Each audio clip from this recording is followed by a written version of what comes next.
6 years ago, I was a new mom learning to balance my job, family, and health. My social life primarily existed on the internet at this time, and Facebook and Instagram were the main ways I kept in contact with others. I received a friend request from Steven, an old friend from high school. I accepted, and everything was normal for a while. After a couple of months, Steven sent me a DM asking how I was. The conversation was fine, but it didn't take too long for me to realize that this wasn't the Steven I knew. They had the same first and common last name. His profile picture was not a picture of himself, so I never realized this was a different person. Either way, we had several mutual friends, and he didn't do anything especially creepy, so I just left him on my friends list. He would occasionally message and chat, and he just seemed like someone that was a bit socially awkward but harmless. I would respond, but kept the conversations brief. One day I got a text from him, which surprised me because I had never gave him my number. I asked how he got my number, and he said from my website, which was fair. I'm an artist, and I had my email and phone contact information on my art site. He began texting several times a day, and I would just give short responses followed with something like, "At work, talk to you later," or "Dinner with the family, have a good evening." He started talking about his new boyfriend, saying that he was one of the few gay conservatives and things were going well. I told him I'm glad he has a partner that aligns with him, and I wish them well. He then began talking a lot about politics and was really aggressive about it, and I told him it was probably best we didn't have those kind of conversations. His messages began turning sexual, where he would ask if I wanted to hear about the sex parties him and his boyfriend threw. I told him no. I didn't really know him, and that's really inappropriate. One day I was busy with work and returned to my phone to see dozens of messages from him, angry that I wasn't responding, and he went on sharing very graphic sexual stories. I responded, and I told him I had been polite to him because he seemed like he hadn't had many friends, but that this was just way too much for me, and I told him I was blocking him. I told him that I didn't even believe he was gay and he was just saying it in an attempt to make me think he's harmless. I proceeded to block him on all social media, and I blocked his phone number too. A couple of days later, I had started getting lots of friend requests from accounts that I didn't have mutual friends with. The accounts also had no other friends. I knew they were probably fake pages that he was creating. I would block them and move on. Then I began getting phone calls and texts from fake phone numbers. Same thing. I would block them and move on. I messaged our mutuals to ask what they knew about him, and none of them knew him. He had just requested them and they accepted. He began sending requests to my friends, family, and other women in my dance troupe. I let everyone know that they needed to block him. For months, not a day passed that I didn't get a weird call or friend request or DM. It would range from a normal, "Hey, how are you?" to vague threats of, "I could make you talk to me if I really wanted to." He lived several hours away, so I wasn't particularly concerned. Things got quieter, until one evening my notifications started going off like crazy, and my phone was ringing with unknown numbers. It was on my art page. Probably 15 different accounts had posted porn on my page, or things like, "OP is a whore," or "OP is a thief." I knew it was him because he had also accidentally posted from his real account. Yeah, a real genius. I didn't realize that I'd never blocked him from that page. He also sent a message to my art page saying sorry for that and he missed his friend and that he was just trying to get my attention. I didn't respond, blocked him, and called the police. Since stalking and harassment laws are awful, they didn't do anything. Later that night, I woke up around 2 a.m. for no reason other than I was just having trouble sleeping. I was up for a while playing on my phone when I had started to hear a strange sound coming from the living room. It was back and forth between quiet cracking and scratching.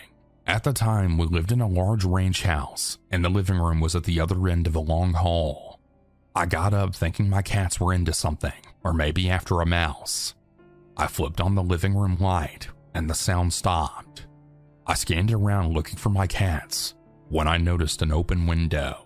Our windows were large from floor to ceiling, and opened by pulling them down from the top. The top of the windowsill had pry marks, and the lock was broken. Thankfully, this house was old and the windows didn't open easily, and he had only been able to open it about 8 inches. I woke up my husband, got my son out of his room, and called the police. I knew it was Steven. It was way too big of a coincidence that he blew up that day and then someone tried to break into my house in the middle of the night. We couldn't prove it was him. There was no evidence other than what had happened that day that pointed to him. The police spoke to him, and I believe that it scared him enough to actually leave me alone. I was obviously horrified at the time, and I began looking up anything I could find about him. I wound up finding his YouTube channel, which solidified my fears even more. He frequently talked about violence and would show off his gun collection. This led me to finding his real last name. I googled his name and found that he had been arrested 2 years prior for holding a woman against her will in a hotel and attempting to assault her. Thankfully, she was able to escape with only a bloody lip. We moved not long after. I wanted neighbors and off of the farm. I removed my phone number from my site and I logged down all of my social media. I still sleep with a baby monitor in my son's room because I'm so scared of someone coming in at night. His YouTube channel was shut down after a bit, and I haven't heard from him since.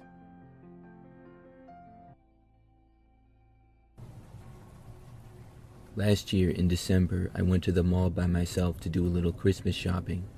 I had a list of people that I needed to get gifts for, and it just so happens that I live pretty close to a very large mall.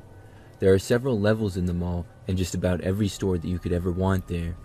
Mostly, I had ideas of what I wanted to get for people, but I also knew I would find more stuff there. I got to the mall pretty early and ended up shopping there all day. I got some stuff for myself there as well. The mall was very busy with it being Christmas time. There were lots of other people doing their shopping also, and that made things take much longer. As the day went on, I had more and more bags in my hands. By the end of the day, I was lugging around what felt like 10 shopping bags. My hands were completely full. Finally, that night, I left the mall and drove back home. I arrived back at my house where I live by myself. When I got back, I started to unpack all the stuff that I got. When I got to one of the last bags, I noticed something strange. It was from a clothing store, and all the clothes that I bought were in the bag. But then there was also an Apple AirTag inside of the bag as well. I had not bought an AirTag. I didn't know how it got there, and I was curious as to what it even was at first, because I had never used an AirTag before or seen one up close. After realizing what it was, I was thinking for the longest time about how it got there. I had not been to the Apple store. I thought that maybe somebody dropped it in my bag, and I realized that maybe somebody purposely put it in there to track me or something. That's when I started to get really paranoid. I'd been home for a little while by then, maybe an hour. I went around my house and started looking out all the windows. When I got to the front though, believe it or not, I saw a car parked on the side of the road sort of across the street with the engine running. The lights were off in the car, but I could see smoke coming out of the exhaust in the back as it was a chilly night. In the dark, I could not see who was in the car, but could tell that there was one person inside in the driver's seat. My street would get cars parked on the side of it sometimes, as I lived fairly close to the city, but this obviously had me paranoid from the AirTag being planted in one of my shopping bags. I kept watching the car from my window, staring at it for almost 2 minutes straight. Then I saw it suddenly pull out of its spot and drive away, never turning on its headlights. That seemed suspicious to me, but I didn't know if I was just being paranoid and crazy or if that was actually someone who was tracking me. After that, I covered all my windows, and I went online to try to figure out how to deactivate an AirTag. I was able to find out how to turn it off, but I hoped that it wouldn't be too late. Someone may already know where I was, especially if it was the person in that car. Nevertheless, I did feel a little better with the AirTag now being off, and I put it in the trash. However, that was not the end of it. Several hours later, it was now late at night. I was in my bedroom when I heard the sound of my back door rattling.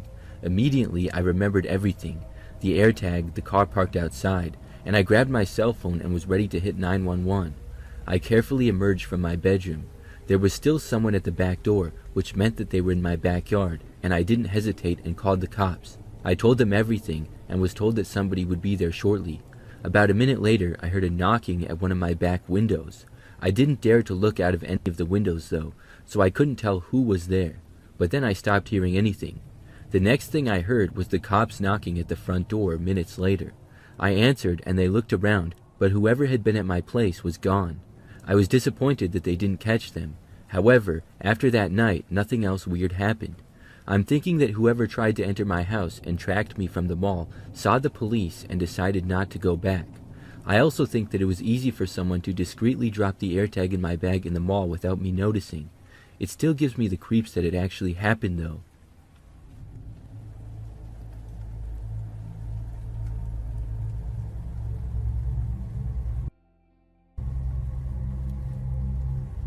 This is a really bizarre story from a few years ago. I worked at an office building for my job in downtown of the city.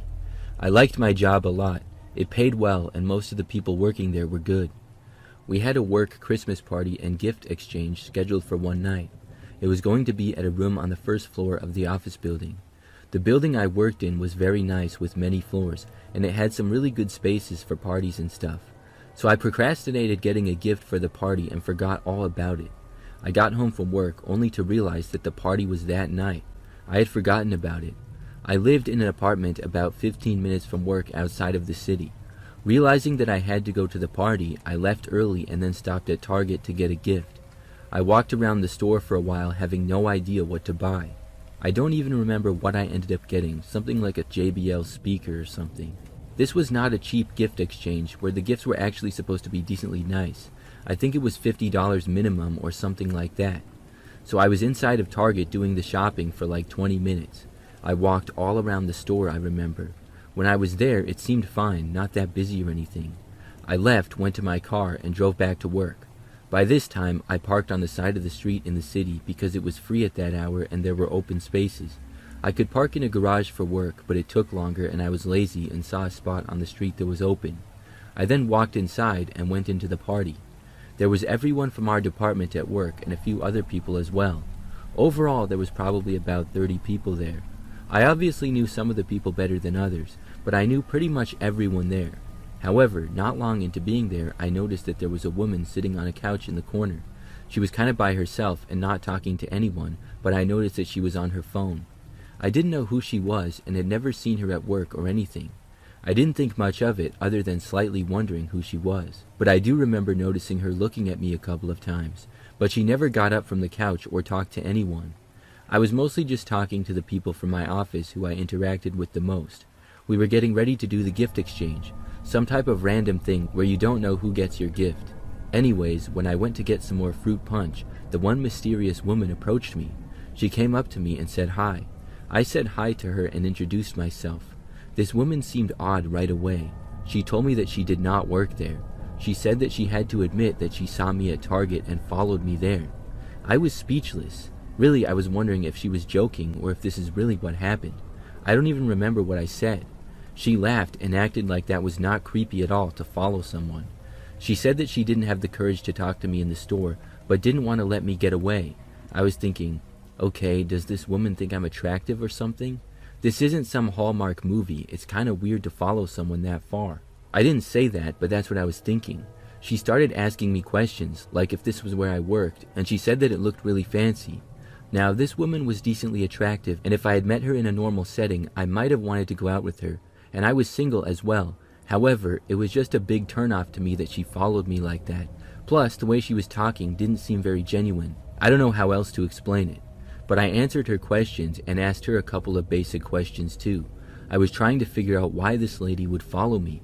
Then she said that we should leave the party and go to a bar nearby. She said that she knew just the spot for us to go and emphasized that we could walk there. My Christmas work party had only been going on for like 30 minutes. I didn't want to leave this early with some random chick. I told her I couldn't do that, and I didn't want to anyways, but she was insisting. Then she tried to compromise. She said that maybe in a little bit we could go there. I said no, I didn't want to. She then said that she would check back with me in a few minutes, whatever that meant. This woman was really creeping me out now. She walked away and went back over to the couch and just sat there like before and went on her phone, seemingly texting. I went over and found a friend from work and told him about the situation. He didn't believe me and clearly was just as confused by it as I was. I tried to stay away from that woman and spent my time at the other end of the large room. About a half hour later though, I saw her talking to another guy who worked in the building. I watched their conversation for a few seconds from a long ways away. I saw her motioning the same way she did when she told me to go to whatever bar she wanted to go to. It looked as though she was trying to get this guy to go there too, but he seemed to say no to her as well. Like 5 minutes later, out of nowhere, I saw her come up to me. She asked me if I changed my mind, and I said no, I was staying at the party. She said okay, and then I saw her turn around and walk away really fast. This time, though, she left. I saw her go out the door into the stairwell, but I was curious to see where she was going. I wanted to make sure she was leaving. If she followed me there, I was at least going to make sure that she was actually leaving the building and not going upstairs or something, because the stairwell went up to other floors where nobody was supposed to go other than employees. So I saw her walk out the doors, and then I walked out a short time after her. She did leave the building, and I quickly went up to the second floor and watched from the window there. I saw her walk down the sidewalk a short ways and then get into the passenger's door of a car parked on the street. The car immediately made a really sharp U-turn and then turned around to go back the other way. When it passed, I saw a man was driving and there was another guy in the back seat with the woman. Based on the fact that it was an older, large SUV and there were multiple people inside of it other than the woman, I didn't think that it was an Uber. I rejoined the party and told a few people about the weird encounter. Later on, I went back home that night, and I couldn't stop thinking about the weird situation. It is my suspicion that the woman was up to no good. I mean, I don't consider myself ugly, but no woman has ever come up to me and told me that she liked me or anything, and certainly nobody ever followed me. But I thought about it after, and if this woman did actually like me, why wouldn't she ask me for my number? We never exchanged numbers or any information other than first names, which I forgot what hers was. And then when she got in the car with the guys, she seemed to know them. I think she wanted to set me up to get robbed by those guys or something, probably on the way to that bar. She even tried to get my coworker too. Overall, maybe I am just being paranoid. Maybe she did like me and had a bad ways of going about it, but I don't think it's right to follow people like that. That's creepy.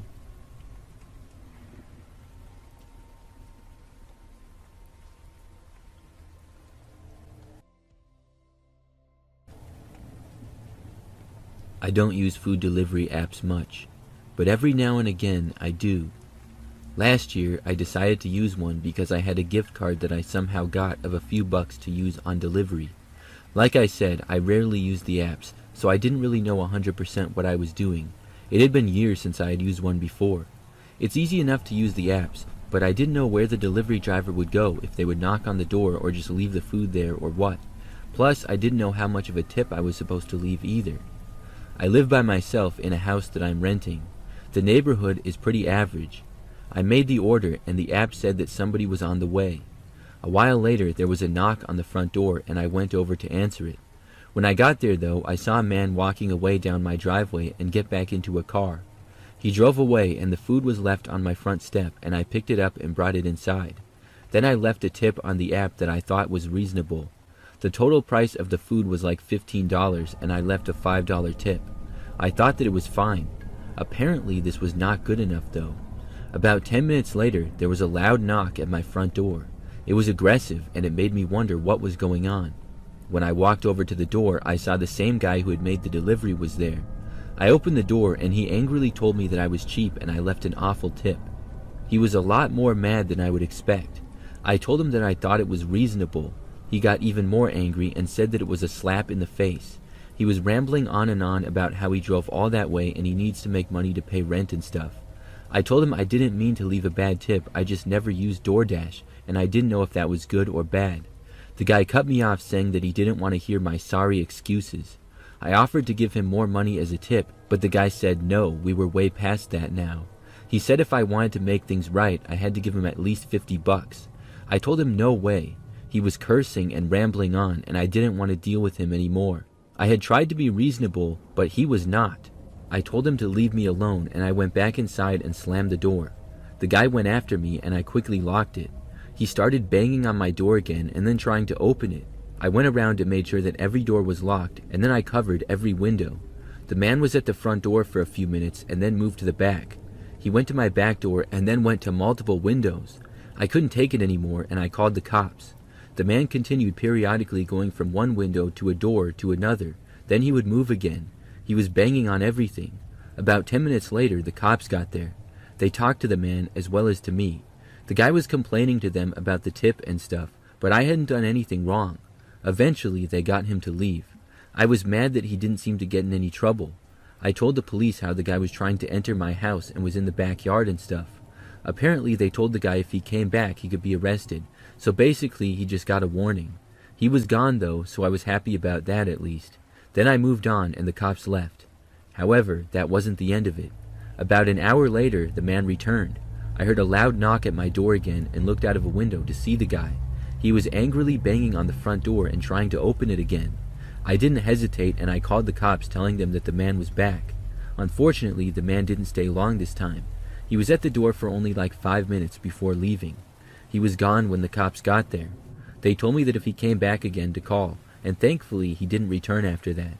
I couldn't believe how crazy that guy was. I reported him to DoorDash and I hope that he isn't allowed to deliver anymore. That guy was totally out of his mind. If he's going to get that mad over a tip and spend that much time trying to get into my house, then he's insane. That's all I can say. The lesson I learned is that I'm never using a delivery app again.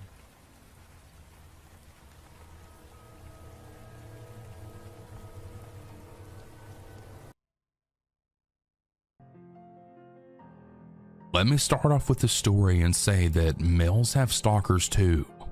The story began on Facebook. The female that I'm referring to was part of a mutual group. In the beginning we talked, and I found out she was a belly dancer. I would love to go to a show with belly dancers. After that, it became sexual between us. Now she would call me over the phone at night right before I went to bed. We would do our thing.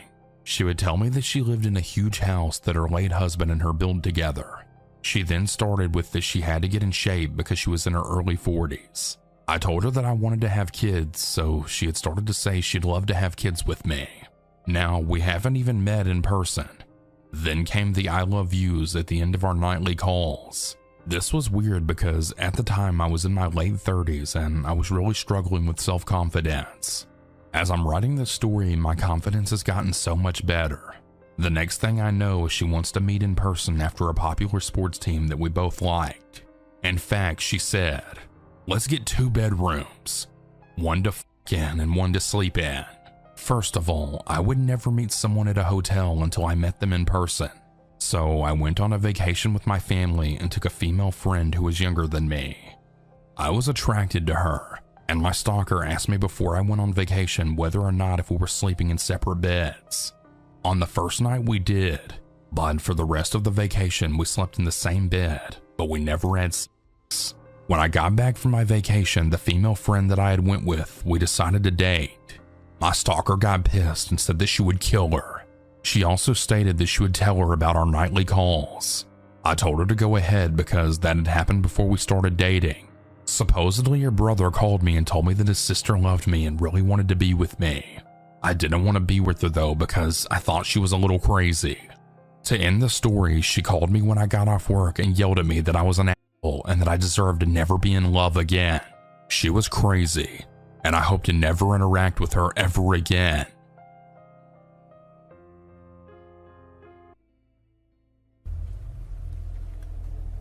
There was this kid who was briefly at our school for a few months in high school.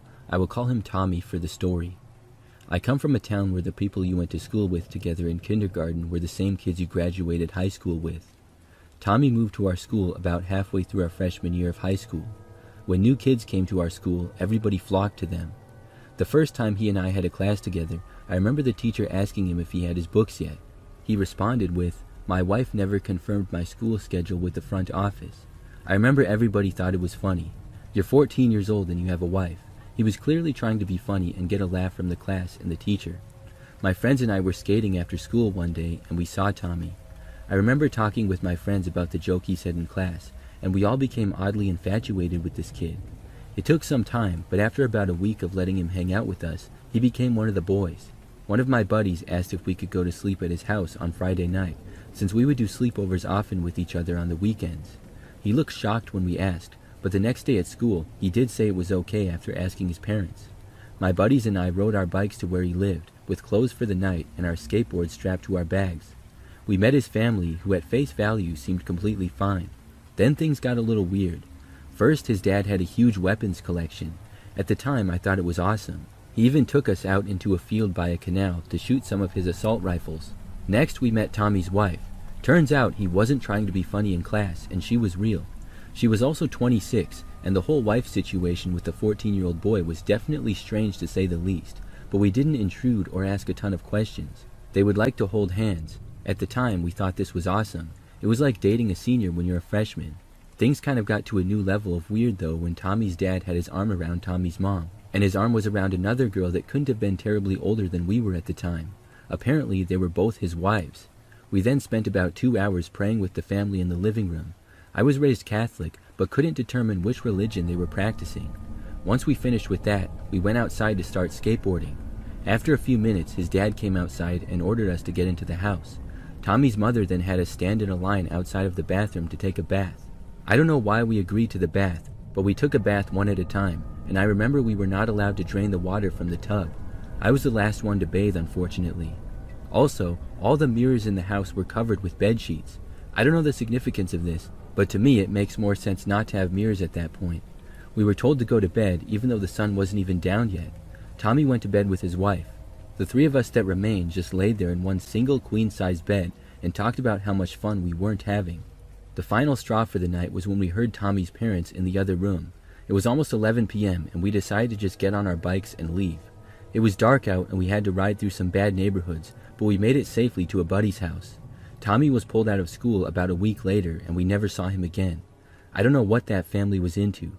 Maybe it wasn't creepy at all and I just didn't understand. The only thing I know is we felt very uncomfortable. Out of curiosity, years later, I went to find Tommy on Facebook, and I can confirm that him, his mother, father, and one of his sisters had all died. There were no public records of what happened to them or if they died at the same time. I never felt in danger at his house during that sleepover, but it was a disturbing moment in my life when I think back to it.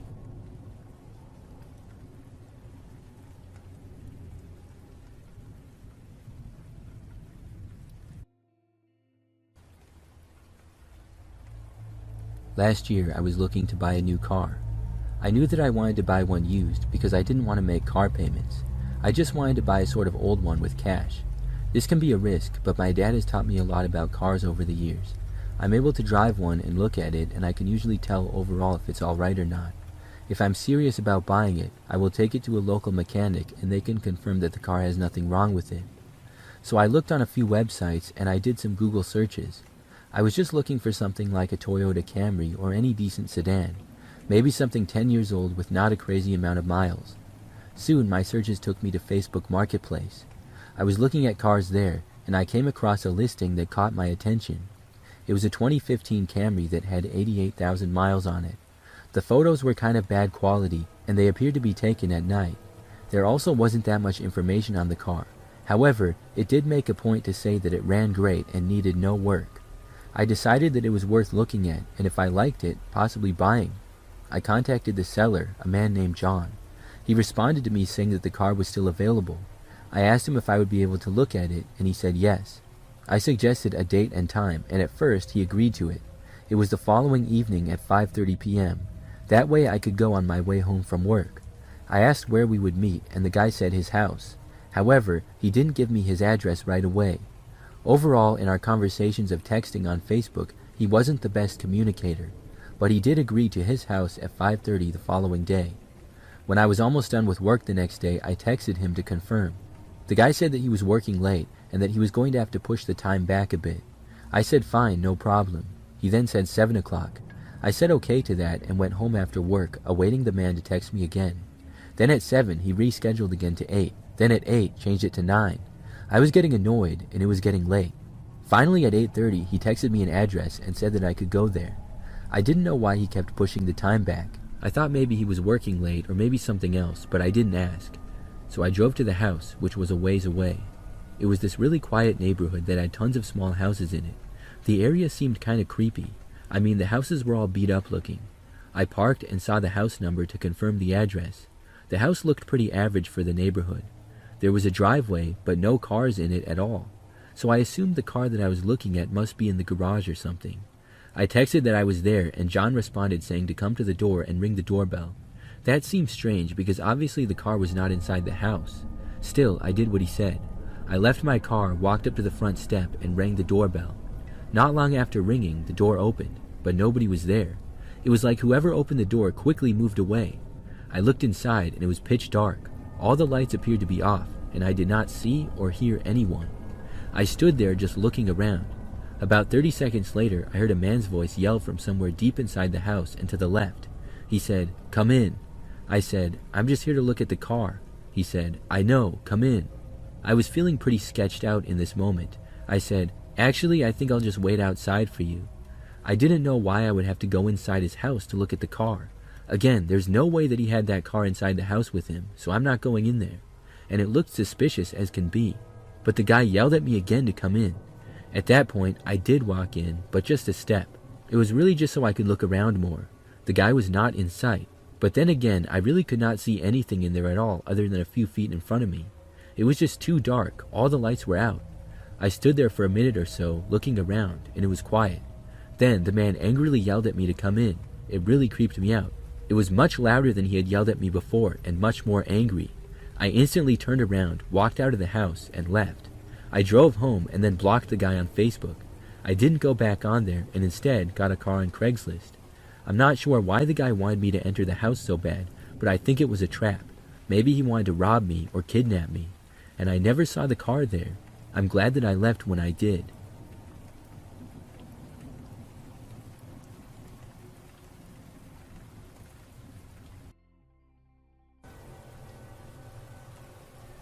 I used to work as a delivery driver for Domino's Pizza years ago when I was younger. This is the scariest delivery that I ever had. I remember that I was working late one night, as I often did. Being a Domino's, we were open until midnight every night of the week except for Fridays and Saturdays. On those days, we were open until 2 a.m. So this was a weekend, and it was probably about midnight, and I got a delivery. It had been a busy night to that point, and things had finally begun to slow down just a little bit. I didn't get any second thought and grabbed the order and headed out to my car. The order for this particular customer was 3 large cheese pizzas. They had already paid online, so all I had to do was deliver it and get my tip. I headed out to the address, which was maybe 10 minutes away. I was not familiar with the exact particular area where I was going. When I got out there, I noticed a decent amount of warehouses. It was a quieter part of town and not well lit, and seemed to be a little bit more industrial. I drove down a couple of back roads and then turned into a parking lot that was between 2 warehouses. There were no cars there, which was weird. It seemed really quiet over there, and I hadn't seen any sign of anybody. I looked around and found the building that the pizza was to be delivered to. It was mostly a typical looking warehouse. It was large and didn't really have any windows. I took the pizzas, walked over to the door, and then knocked on it. At first, there was nothing. It was eerily quiet around there. Then, finally, the door opened. When it did, I saw that it was literally pitch black inside. The only thing I could see in there was just a few feet directly in front of the door on the ground, and that was only from the little bit of moonlight and outside light being let in. I couldn't see anyone or anything at all, just a small amount of the floor in front of me. I was not sure who had opened the door because they were nowhere in sight. I did not want to enter the building though. After about 5 or 10 seconds though, I heard a voice come from inside. It was a woman's voice and she sounded friendly and casual. She said, "You have the pizza, in here." I was put at ease a little bit upon hearing a friendly voice. I said, "Okay," and started walking inside. I still didn't know why I couldn't see anything though. After going inside, I was now surrounded by darkness and could not see a thing. I didn't know if I was going to bump into someone or something. After taking a few steps, I said, "I can't see anything. Is there a light anywhere?" I was holding the large pizzas with both hands, so I couldn't take out my phone for a flashlight or anything. When I said this though, there was no response. The woman did not speak, and neither did anybody else, if anybody else was there. I assumed there was multiple people for it being a 3 large pizza delivery. That disappointed me that nobody responded. I knew they heard me. Other than that, it was completely silent in there. This was seeming really strange and also sketchy. I slowly took a few more steps in. Then I stopped. I didn't know where on earth I was supposed to go. I said, "Where is everybody?" Still nothing. No response and no answer. After a few seconds of standing there, someone suddenly reached out and grabbed the pizzas from me. As soon as the pizzas were out of my hands, I just turned around and bolted for the door. I ran back and ran into the sidewall right next to the door. Thankfully, the door was still open though, and I reached around and found it. Then I left. I ran all the way back to my car and then drove back to Domino's. Sure, I had not gotten a tip, but I was just happy to get out of there alive. I had never been that creeped out before during a delivery. Thankfully, I never had to deliver there again. Sure, it could have just been people working, and maybe the power went out or something, but why was nobody answering me? I don't know what was going on in there, but it really creeped me out.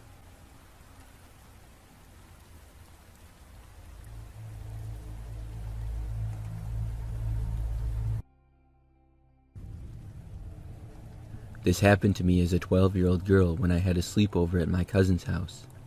We had just got done with my cousin Anya's birthday party, and she asked me and my sister if we could sleep over.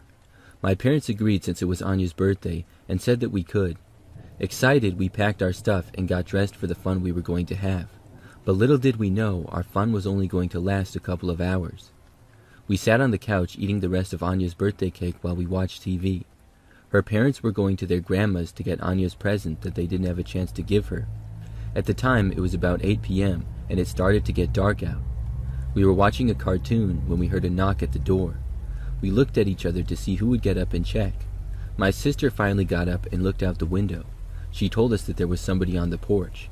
Since it was dark out and the dark can sometimes make you see things, we thought that there was really nobody there, but we still had suspicions. Me being stupid and thinking that it was some homeless guy trying to get in, I told the person that the door was locked. Anya's parents told us that when they got back, they would yell our names so we knew it was them. But whoever was there didn't say our names, so we were kind of freaked out. My sister looked out, but once more saw no one. Anya ended up unlocking the door even as I yelled at her not to. She peeked her head out but saw no one. She closed the door and locked it again. A couple seconds later, we heard somebody trying to open the back door, but that was locked as well. We started to get even more scared. I grabbed my phone and went to dial Anya's mom's number. I remembered that I didn't have any minutes on my phone, so I couldn't call. We really didn't need to turn the TV off since the stranger already knew we were there, but we did in fact turn all the lights off. We sat on the couch scared and defenseless as we waited for something to happen. We didn't hear anything, so we thought he or she had left. We began watching TV again, but we kept our guard up. As the show ended, we heard one of the windows in the parents' bedroom being messed with. Soon enough, we heard a sliding noise, which meant it had been opened. We started freaking out as our hearts raced with fear and anticipation. Anya, trying to be the fearless one, grabbed a broom and a kitchen knife and started down the hallway. I grabbed her and pulled her back a little as the door slowly opened. We all stepped behind the couch to get as far away from the intruder as we could. I told them that we could run and book it to the neighbors, but they lived about a mile away. The intruder would easily be able to run after us. We saw as the door opened fully, and out stepped a man in his late 40s or 30s from how old he seemed. I don't know how tall he was, but it looked like he was about 6'4". He had a crazy grin on his face, and he had a poorly shaven beard with short curly hair. He slowly made his way towards us while explaining everything. "I'm not going to hurt you. I just want some food and maybe a little bit of your belongings. Just let me do so and nothing will happen to your pretty faces." He said this in a raspy voice. The last part made me cringe as the creep opened the fridge and started placing things in his satchel. Anya, once again trying to be brave, told the man to stop and leave before we called the cops. The man chuckled at her remark and looked down at my phone sitting innocently on the couch. He grabbed it and threw it against the wall with force. I nudged my sister's arm and whispered for her to run to the door while he dug through Anya's belongings. She made her way to the door, unlocking it as quietly as she could, and then opened it. The door, of course, wasn't going to be silent, and it happened to make a loud squeak. The man shot his head to look at the door, and his eyes widened. He tried to run to my sister, but dropped all his stuff on the ground and tripped. My sister had already made her way out towards the gate. I began to run towards the door as well, but the man had managed to grab Anya and pull her back. Her desperate pleas for help made me stop and stare at him as he held her. I didn't know what to do but stare and think of all the things the man could do to me if I tried to stop him. Anya began to thrash around and accidentally ended up elbowing him in his junk. He didn't let go at first, but Anya did it again and he did let go. She ran out the door and so did I. My sister had already opened the gate and we saw her standing there waiting. I asked her why she didn't go to the neighbors and she said she was too scared to go alone. I sighed and we made our way to the neighbor's house. We knocked on their door as hard as we could before a sleepy wife opened it. We ran inside without explaining anything. She got mad at us and started yelling at us, but we told her what happened and she woke up her husband to call the police while she called Anya's parents. The police arrived soon after, but they informed us that the man was gone along with some of the food and stuff in Anya's house. About a month later, the man was soon caught trying to sneak into somebody else's house and he was sent to jail for 5 years. I thankfully got a new phone at the time but lost everything and I had to restart everything I had on my old phone.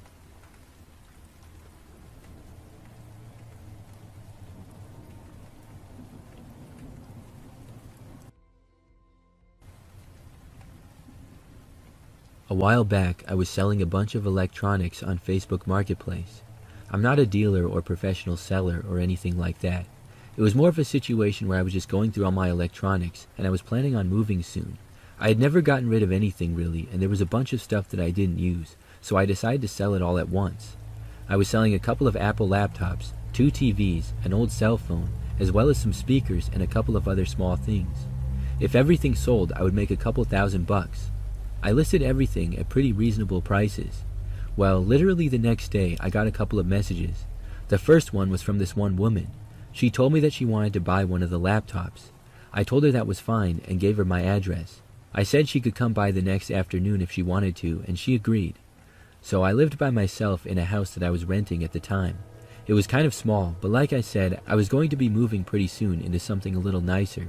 So I didn't correspond much with the woman other than to tell her my address and a time. The next day she showed up and I was ready to sell her the laptop. She looked fairly young, but nothing seemed strange about her. I let her in my house and had the laptop on a table near the door. She saw it and looked at it, and I showed her that it turned on and off and worked fine. She mentioned that she saw I was selling some other stuff as well and that she might be interested in that too. I had all the stuff there in the living room in a few boxes. I asked her what in particular, and she said nothing yet, but maybe later. I said okay, and the woman then said that she needed to think about buying the laptop. Then she said bye and left. I was disappointed not to make a sale. I really thought that she would buy the laptop, but it happens. I figured I would easily be able to sell the stuff. I already had received a couple of messages about various things that I was selling. Nothing had materialized yet though. So for the rest of the day, I didn't meet with anyone else or anything. That night, however, I was awoken in the middle of the night. The first thing I remember after waking up is hearing a knock at my front door. I looked at the clock and it was nearly 2 a.m. I didn't know why anybody would be at my door so late. I got up and then left my bedroom. As I did, the knocking not only continued but got louder. Before opening the front door though, I went to a window to look out and see who was there. I'm not going to lie, I was pretty nervous. When I looked out though, I saw 3 men standing aggressively right outside my front door. They were banging on it and right there, like if I opened the door they were going to rush me. I did not open the door. They kept banging on it though. Then I heard them trying to open it as well. I heard one of the guys yell that he heard me. He yelled for me to open the door now. I did not. Instead, I ran to my bedroom and then locked myself in there. Admittedly, I did not have anything to defend myself with. I called the cops and hid in my room. They continued banging on the door and trying to get in. This went on for what felt like forever, but probably 5 minutes. Then I heard them stop kind of suddenly, and maybe a minute later the cops got there. So I think they knew that the cops were coming. I went out and told the officers everything that I knew. They looked around but did not find the men, whoever they were. They must have left. I was just grateful that they didn't get in. The next day I went out and bought security cameras. After thinking about it, I think they knew the woman who looked at my stuff, though I can't prove it. The men never came back, and the woman never messaged me again and didn't show up. It is my belief that she knew I had all those electronics and went to my place to scope it out. Then she told those goons that I would be good to rob. They probably were going to rush me if I opened the door. I didn't live there much longer and was glad to leave. I unlisted all my electronics as well after that and waited and then sold them in my new city instead.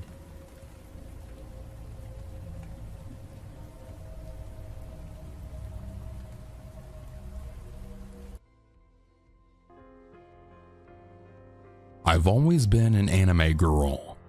Not in the cute cosplay, flashy TikTok kind of way. More like the curl up with tea and binge a 26 episode series until 2 a.m. kind of way. Anime was my safe place. My escape from the noise of work, life, and everything in between. That's why I love that website. A small streaming site tucked away in some forgotten corner of the internet. The shows loaded fast, and the best part was the chat room. Every show had one. A live feed of fellow fans commenting, laughing, and throwing theories around as the story unfolded. It was chaotic, nerdy, and perfect. One night, I noticed a username that kept popping up beside mine. He always had something funny to say, clever jokes and thoughtful takes on the storylines. He made me laugh. We started talking casually, replying to each other's comments, and soon our conversations moved to private messages. His real name, he said, was Bob. At first, Bob was great. We'd stay up late chatting about anime soundtracks, favorite openings, and which characters' deaths hurt the most. He told me he lived a few states away, worked in IT, and spent most of his evenings online. He seemed normal enough. Friendly, smart, and genuinely interested in me. I didn't think twice when I told him my first name, but slowly, the tone of our chats began to shift.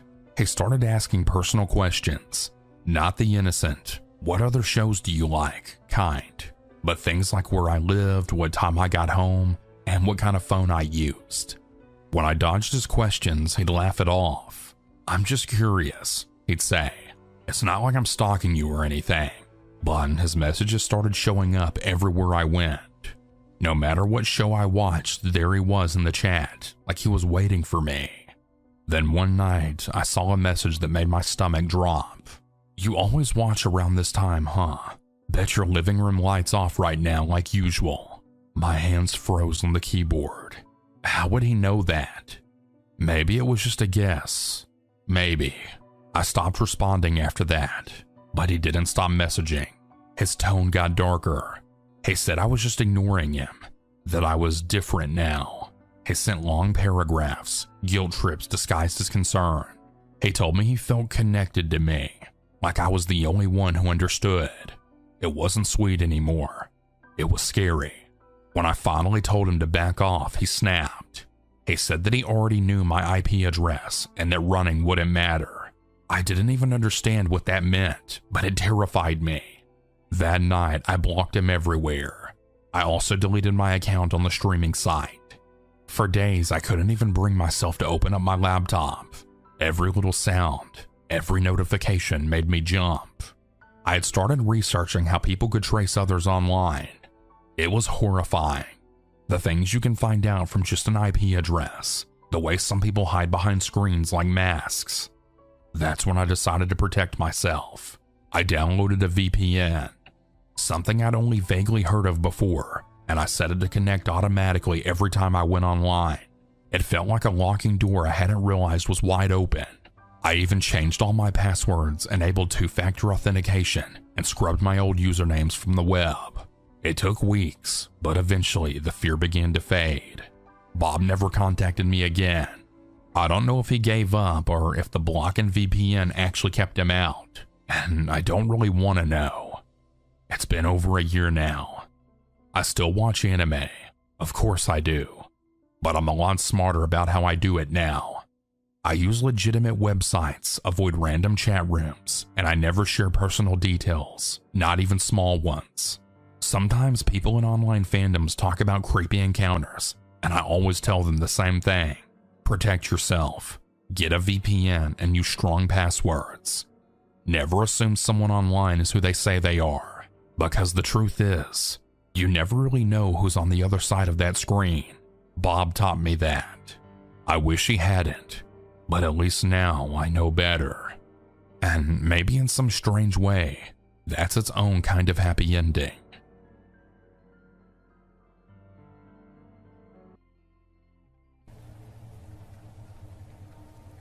This happened back when I was a kid. I was a 10-year-old girl at the time going Christmas shopping with my mom. Each year, I always looked forward to Christmas and everything that came with it. It was always fun to go shopping at the stores and malls. I got money back then from doing chores and also birthdays and stuff. The year before this story, I actually bought Christmas presents with my own money for the first time ever, and it was a lot of fun. Of course, I could only get people really small and cheap gifts because I didn't have much, but it made me feel like an adult to be able to shop for people on my own like that. One evening, I went to the mall with my mom. We were doing a bit of Christmas shopping.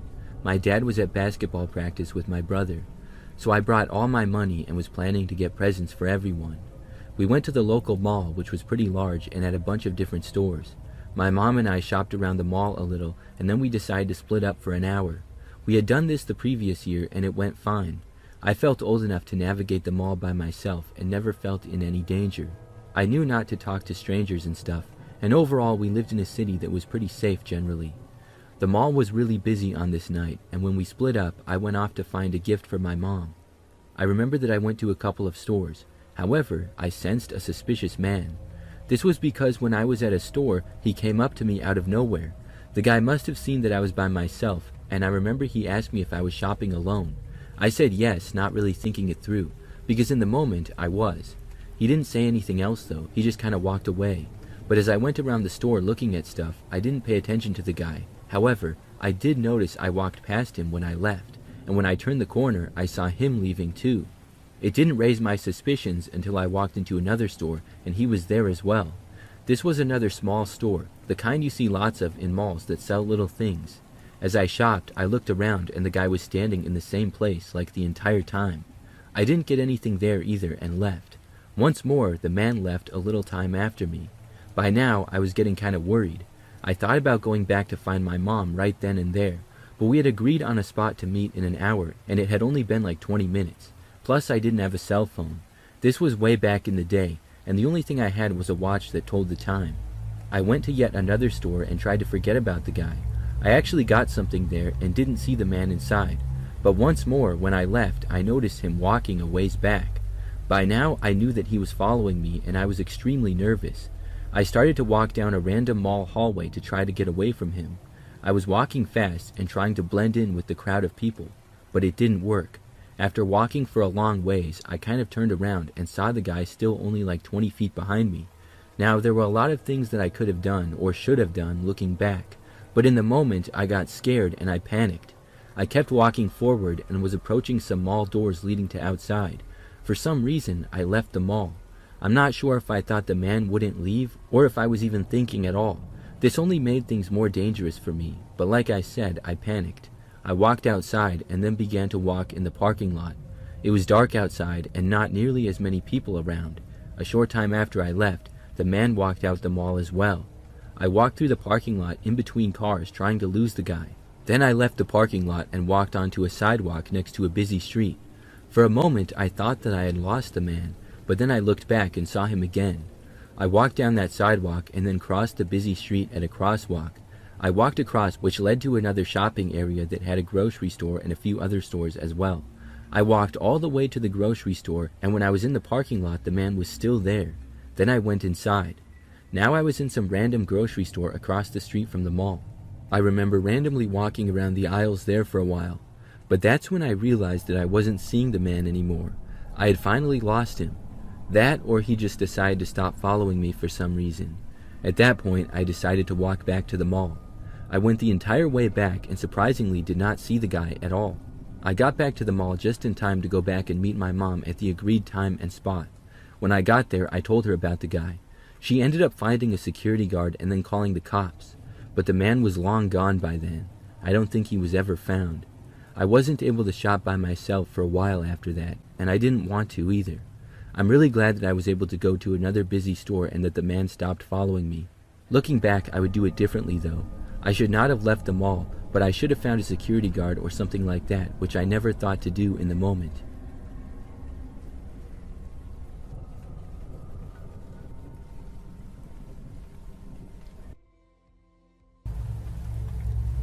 I live by myself in an apartment, and I live on the first floor. It's a pretty average place, but something crazy happened just a few weeks ago. One night, I was at home by myself like normal. I was just hanging out and watching TV as it was maybe 7 o'clock in the evening. Things are usually pretty quiet around the apartment building. I don't have noisy neighbors, and there's not a lot of foot traffic in the hallways. But the building that I live in is fairly large, so there was a knock on my front door, and I didn't know who it would be. I got up and walked over to it. When I got there, before opening the door, I looked through the peephole to see who it was. When I did, I saw that there was a man standing there. He was wearing a black and green shirt that said Uber Eats on it. He was also wearing an Uber Eats hat. However, one thing I found strange is that he wasn't holding anything in his hands, like food. Also, I hadn't ordered anything. I figured he was at the wrong address. I thought about answering the door and trying to help him find the correct place. But the fact that he didn't seem to have anything with him seemed odd. He stood around the door for a little while longer and looked around. Meanwhile, I watched him through the door. I don't think he knew that I was right there on the other side. He stayed there for a little more time and then walked away. But then I heard him knocking on another door to someone else's apartment nearby. I wasn't sure if he was just an Uber Eats driver who was lost, or if something fishy was going on around here. I left the door though and went back into my living room. About an hour later, I left my apartment to go and get food. I did not leave out the front door of the apartment building, but instead I would always leave out of a side door. This is because the parking lot that my car was in was closer to those doors. When I was walking out, I saw the same Uber Eats guy. I could not believe that he was still in the building. When I turned to the corner to go towards the door as I was still in the building, I saw him just kind of standing around there. When he saw me, he turned and quickly walked away down a different hallway. This seemed suspicious, but I kept walking and then left and went to my car. I was gone for maybe 20 minutes. When I got back, I entered the building through the same side door. Then I walked to my apartment, and in that time did not see the guy. I got back home, and about an hour after that, now 9-something p.m., there was another knock on my door. This was really weird. Why was somebody knocking on my door again? I thought that for sure it would not be the same guy. I got up and walked over to the peephole again. Then I looked through it. Not only was the same guy there, but he was wearing something different. Now he had on a police uniform. There's no way that this guy was delivering food for Uber Eats an hour ago and now was working as a cop. I knew he was lying. He stood there knocking on my door again. There was no way I was going to answer it though. Now I knew for sure that he was up to no good. I decided to call the real cops because of the fact that this guy was more than likely impersonating one. I wasn't sure if he would go to the neighbors' doors and knock on them. He seemed to be trying to get people to answer their doors. The guy eventually walked away from my door. When I called the police, I told them the story. About 10 minutes later, an officer showed up at the building. I remember soon after hearing running in the hallway. Like an hour after that, I was told that the guy ran from them, but they caught him. He was already wanted for breaking and entering at a business across town. The guy was definitely up to no good. I'm really glad that I never answered the door for him, and I'm also glad that none of my neighbors did either.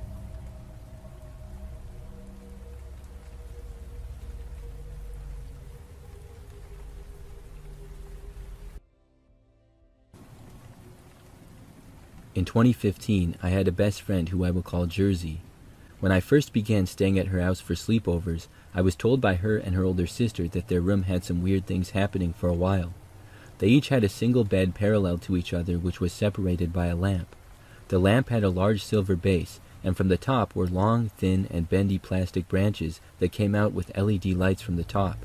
Each branch could be moved and positioned how you wanted it to.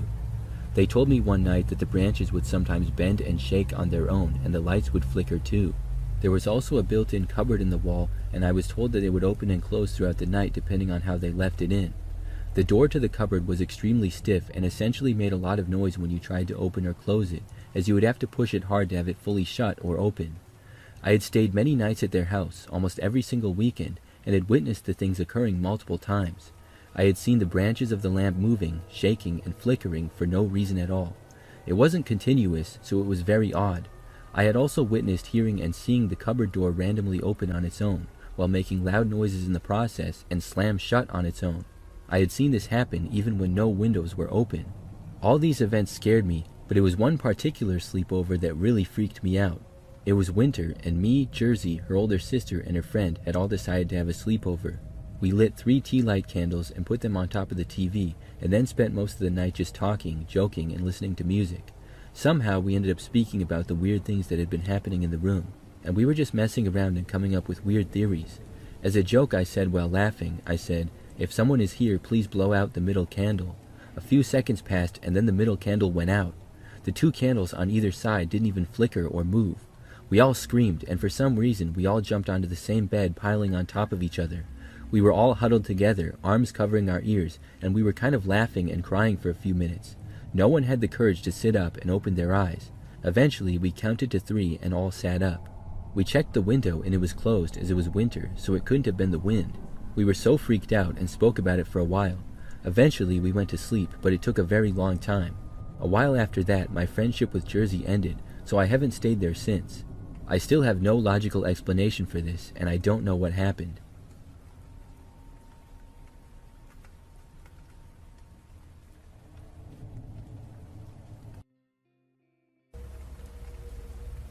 This is something that happened back when I was looking to buy a phone on Facebook Marketplace.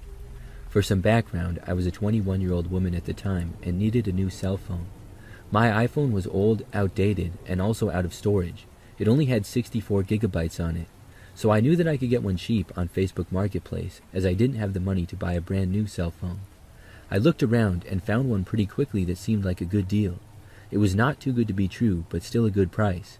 I contacted the seller through Facebook and was told that it was still available. I was glad to hear that and said that I wanted to buy it. So the guy told me that I could come over and pick it up. This was the first red flag. I knew that it could be dangerous to go to a stranger's house to buy something, so I actually offered to meet at a public place instead. But the guy said no.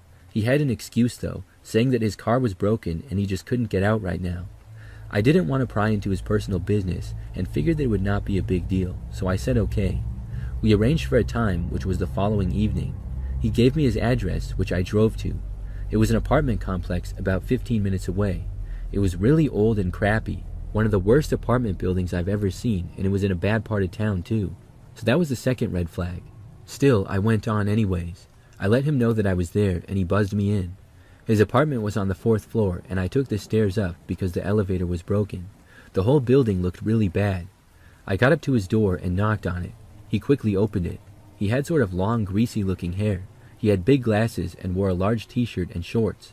The guy gave me a bad vibe right off the bat. He told me to come in, and he seemed really awkward but also creepy.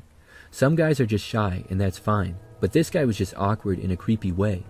He made small talk a bit with me, and I wasn't too creeped out yet, but his apartment was super messy. There was clutter everywhere, and it smelled bad. He asked me if I lived nearby and how old I was and a few other basic questions. I answered him with brief answers, but I didn't see the phone anywhere. I asked him if he had it, and he said yes. Then he told me to follow him, which I did not like. I was hoping that he would have just had it there. I followed him through the living room, down a small hallway, and then into a bedroom. As we were walking, he said out of nowhere maybe we should hang out sometime. I just kind of laughed and said, "Oh, maybe." Then we got to his bedroom, and he said he keeps all his phones in the closet. This was another weird thing. He opened this door, which was a pretty large closet. I saw inside there was a pile of like 100 cell phones on the ground. He had all sorts. iPhones, Androids, both old and new. They were just there on the floor in a pile and not organized at all. I asked him why he had so many phones. He said he likes to collect them, but also sell them and make a few bucks. Then he told me that he has his methods of getting them that some people may frown upon. I didn't know what he meant by this, but the way he said it seemed like he was insinuating that he stole them or something. I was just like, okay. Then he dug around and found the iPhone. He showed it to me and asked if this was the one that I wanted. I didn't even remember at that point anymore, but I just said yes. In reality though, I no longer wanted to buy it. I held the phone pretending to look at it. He told me it works fine and he had wiped it clean and jailbroke it. Then out of nowhere, he asked me if I wanted to spend the night at his place. It was so random and also creepy. I said no thanks, I had plans. Then he said maybe another time, and I said yeah, maybe. Really, I just wanted to get out of there. I quickly thought on my feet. I said that I forgot the cash in my car and I would get it real quick. I acted like I was really disappointed and upset, and I think my acting was good because it seemed like he believed me. Really, I had the cash in my pocket. So I walked out and I said that I would be right back and then left. He stayed in his apartment. As soon as I got out, I sprinted out of the building, ran to my car, and drove home. I blocked him and got off of Facebook. Looking back at that, it was really creepy. I don't know what was going on there, but I'm glad I left when I did.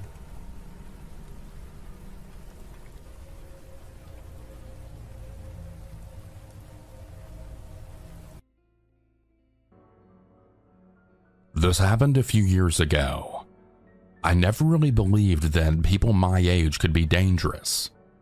I mean, I was 13 in middle school, worried about grades, basketball tryouts, and what I was getting for Christmas. The idea that someone could stalk you, stalk me, especially someone from school, just didn't seem real until I met Emily. She was new that year, small, quiet, with straight brown hair and these big green eyes that seemed to study everything. The teachers liked her because she was polite. The other kids didn't really notice her. We got paired up for a science project. I thought it'd be easy. We'd split the work, present it, and move on. But from the moment we started, Emily seemed too invested. She'd always volunteer to do extra work, even the stuff I'd already finished. She'd bring me little things, like snacks or pens, saying they'd help me focus better. One time she gave me a drawing of the two of us working together. She said, "I like drawing things I care about." That should have been a red flag. But back then, I just thought she was being friendly. We exchanged numbers so we could coordinate the project. Then she asked for my Snapchat. Everyone at school used it, so I added her. The first week was fine. She sent normal stuff. Photos of her dog, her desk, a random sunset. I'd reply with quick snaps, nothing major. But then, things started to shift. She began snapping me constantly. Good morning snaps, good night snaps, snaps during lunch, and snaps during class. If I didn't open them right away, I'd then get messages like, "Hey, why didn't you open it? I saw you were active. You don't like me anymore?" It was weird, but I didn't want to be rude, so I'd reply trying to be polite. But the messages just kept coming, more and more personal. "You looked really good today.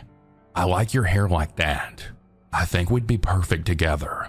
When she sent that last one, I just laughed it off. I told her that I didn't really want to date anyone. She left me on red. For a few days, she didn't talk to me at all. I thought it was over, but then she started showing up everywhere. In the cafeteria, always sitting just close enough to watch me.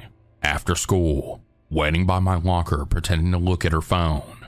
Even during gym, sitting on the bleachers while we played basketball, eyes locked on me the whole time. Then came the rumors. She started telling other girls in class that I was taken, that I was hers. When one of my friends, Alyssa, tried to talk to me after class, Emily cornered her in the hallway and told her to stay away from me. Alyssa said Emily's face looked empty, like all of the expression had been drained out of her. That's when I told my parents. They brushed it off. "It's just middle school drama," my dad said. "She probably just has a crush. It's not a big deal, son." Then one night, I got a snap from her. It was a dark picture of her bedroom, and on the wall she'd written my name over and over in black marker. The caption said, "We belong together, Jared." I blocked her immediately, but she made new accounts, each one with some twisted username like Jared's Angel or Our Future Together, Jared. I blocked them all. But then she found me on Instagram, then TikTok, and then somehow my Discord. It was like she was everywhere. I stopped sleeping well. Every time I got a notification, my stomach would just twist. I started walking home a different route every day. Still, I'd catch glimpses of her across the street, by the bus stop, standing by the school gate. And then came the night that I'll never forget. It was a Friday. My parents were out for dinner on a date. I was home alone playing Xbox, trying to just forget all about the weirdness. My phone buzzed. It was a snap from Emily. The image was blurry, a photo of the sidewalk in the dark. The caption read, "I'm coming to see you, Jared," with a smiling emoji. Now at first, of course, I thought it was just another creepy attempt to scare me. Then I realized something that made my blood run cold. I never turned on ghost mode on Snapchat. That meant that she could see my location. She knew where I lived. I opened up the security camera app on my phone. My dad had set it up a few months ago, and there she was, standing in my driveway. The porch light illuminated her face just enough to see that same blank, unsettling stare. Her hoodie was up, and in her right hand she was holding something shiny. I zoomed in. My heart stopped. It was a knife. I froze. My hand started shaking so hard I almost dropped my phone. She took a step forward toward the door, then another. I dug behind the couch and called 911, terrified. I whispered to the operator, telling them that there was a girl outside my house with a knife. They told me to stay quiet, stay hidden, and wait for the police. Through the security feed, I had watched her walk up to the door. She tried the handle. It rattled, but thankfully it was locked. Then she had pressed her face against the window. I swear she was smiling. She lifted her phone. The doorbell camera lit up as she snapped a picture. A few seconds later, my phone buzzed with a new message. "You shouldn't have ignored me, Jared. We could have had an amazing future together, but you really messed up." I held my breath. I could hear footsteps moving around the porch. The dispatcher said officers were on the way. It felt like forever before I saw the flash of red and blue lights through the blinds. Emily didn't even run.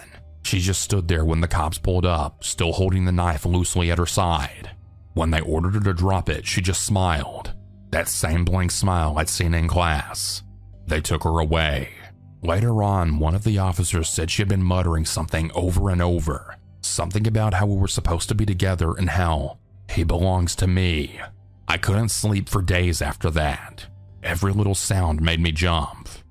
I deleted my Snapchat, wiped my account, and changed every password I had. That weekend, my mom made me reinstall Snapchat so she could help me check the settings. That's when I saw it. Ghost mode was still off. She could have been tracking me for weeks. That thought made me sick. So if you're listening to this, please learn from my mistake. Don't think that because you're young or just chatting online that you're safe. Don't assume someone's harmless just because they go to your school. And if you use Snapchat, turn on ghost mode always, because you never really know who's watching.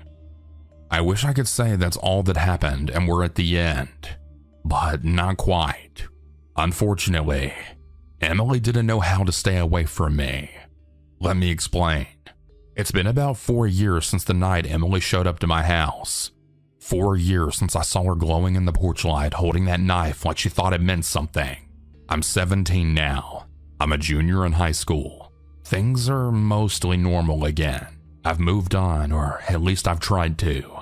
My parents still bring up that night sometimes, usually when they double check that all of the doors are locked before bed. After she was taken away, Emily's family moved out of town. Word was that they had sent her to some sort of mental health program and that she was getting help. Nobody really talked about it after that. People forgot. But of course, I never did. I still can't use Snapchat. I deleted it right after that night. I stayed off most social media, though eventually I made a Facebook account just to keep in touch with friends and family. I thought enough time had passed. I thought she was gone for good. I was wrong. It started with a friend request. The name was Emma. The profile picture was just a forest, nothing strange about it. We had no mutual friends. Normally, I'd ignore that, but something about it made me curious. Maybe because Emma sounded so close to Emily. I clicked on the profile. Only a few posts, all recent. The writing style looked similar. The way she typed her captions, full of ellipses, lowercase letters, and little hearts. I got a chill down my spine. There was one photo that made my hands go cold. It was a blurry image of a coffee shop near my school. The caption said, "I haven't been here in years. I really miss this town."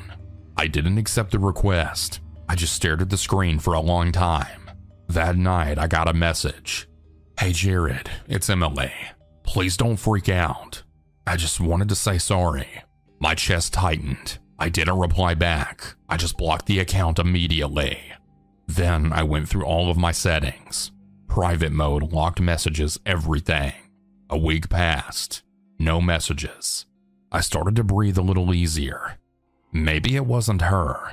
Maybe I was just paranoid. Then my friend Alex told me something weird. He said that someone had been messaging him asking him about me. Said they were a childhood friend who wanted to reconnect. When he showed me the messages, I just knew it was her. Only this time the name was different. It was Marie, but the tone was still the same. The obsession was still there. She was fishing for details, where I hung out, who I talked to, whether I was dating anyone. I told him to block her. He did, but that didn't stop her. A few days later, my mom had mentioned she had got a message too from a nice young girl asking if she knew a Jared from Lincoln High. Not my real high school, by the way. That night, I had checked my Facebook messages yet again. There was another one waiting in my inbox. "I'm really sorry, Jared. I've changed, I promise. I just want to make things right." Attached was a picture. It was a photo of my school's parking lot. My phone nearly slipped out of my hand. I hadn't told anyone what car I drove now. I hadn't posted a single photo of it. She knew. I deleted my Facebook immediately, then my Instagram, and then, well, everything else. Every app, every account, gone. I factory reset my phone. For days I felt watched. I started leaving my curtains closed all the time. I'd catch myself checking over my shoulder walking home. Every sound made me tense. I never told my parents the full story this time. They'd think I was just being paranoid again.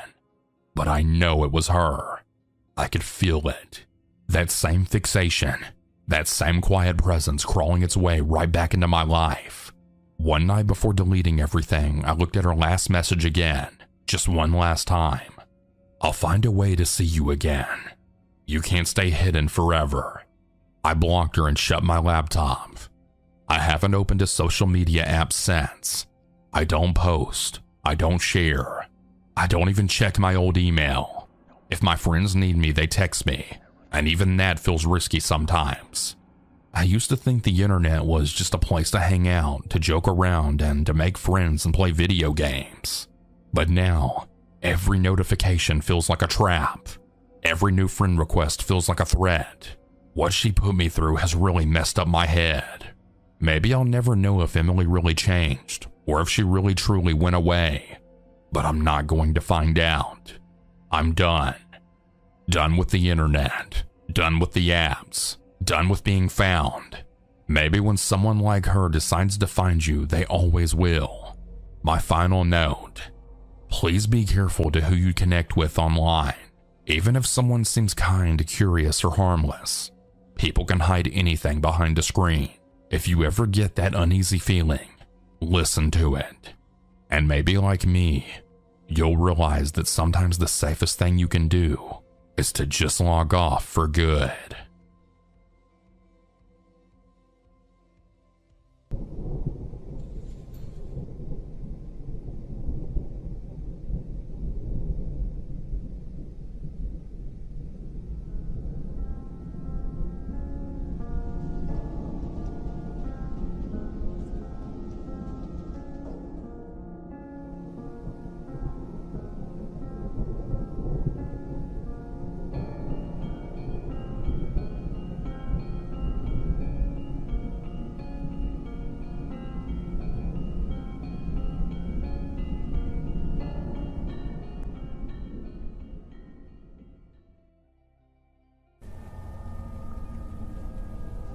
A couple of years ago, I went out to do some Christmas shopping. I had a lot of people to get presents for. I remember on this day, I went to a few stores. When I was in this one store, it was very busy. In fact, the line to check out was extremely long. It went like halfway around the store. I'm not sure if it was always that busy or what, but there were only like 2 or 3 checkouts, so it went by pretty slowly. I got in line and then seriously considered putting my items back and not even waiting in line, but just leaving. But I had already been shopping in the store for like 30 minutes and had gotten a good amount of stuff there. There were at least 3 good presents that I found there, so I figured that I would just wait in line.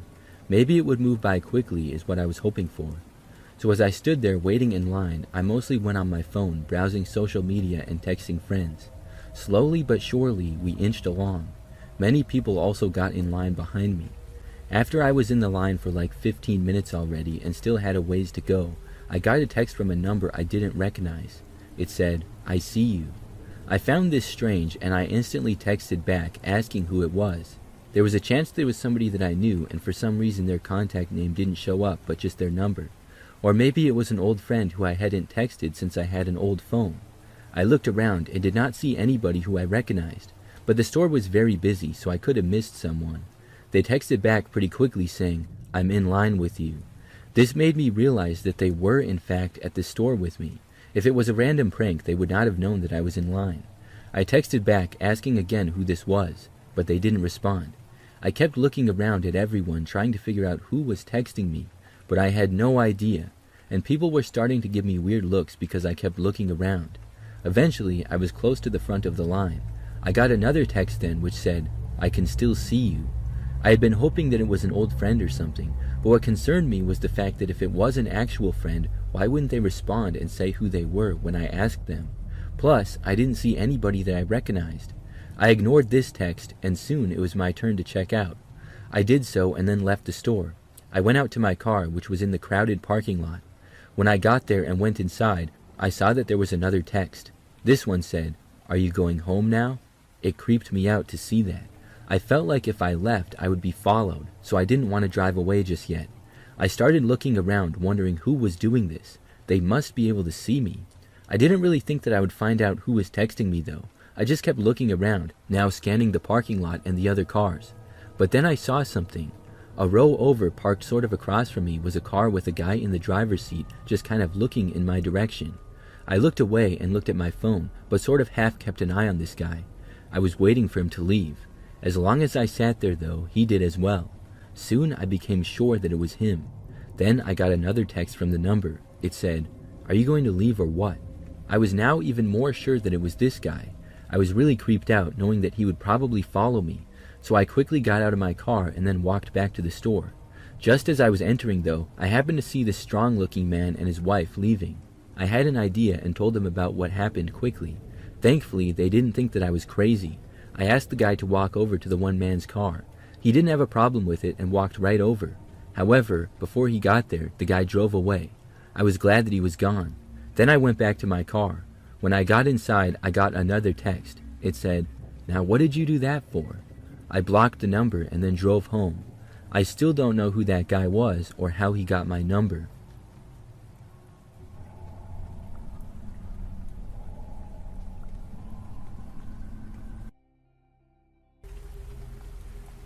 I used to work for DoorDash a while back. What that basically is, if anybody doesn't know, is a food delivery app. You can drive around in your car and pick up food at restaurants for people and then deliver it to their house or wherever they want it to go. It's a good way to get extra money. So I've been doing this for a while, and I worked at all kinds of times from morning to night. I also lived in the city, so there were a lot of restaurants and also people living there. That made it easy to always have deliveries to make. One night I was working pretty late. I was in the city and accepted an order from a restaurant. I went and picked up the food, which was a pretty average order. Then I was going to deliver it to the address, which looked like an office building, but I saw in the delivery instructions it said to bring the food to the back alley. Obviously that seemed strange. It also seemed sketchy, but I wasn't scared. I drove there and then parked on the side of the street. I saw the office building, which was fairly tall. It wasn't quite in downtown, but about a mile away. There was indeed a sketchy-looking alleyway next to the building and between another tall building. The alley went back rather far, and it was really dark at this hour. I figured that the guy was probably working in a building there, and it was easier for him to go out into the alleyway. A logical explanation and no reason to be suspicious. So I walked into the alley, and it was empty, dark, and quiet aside from some dumpsters and trash cans. I walked down it, looking around. I must have walked a pretty far ways before I saw the guy. There was a back door to a building, and sure enough, a man was standing there. He was in the doorway and waved me over. I walked over and gave him the food, and then he went back inside. Then I turned around and started walking back down the quiet, dark alley. As I was still walking back, I heard footsteps behind me. I tried to ignore it, but I was sort of nervous after hearing them.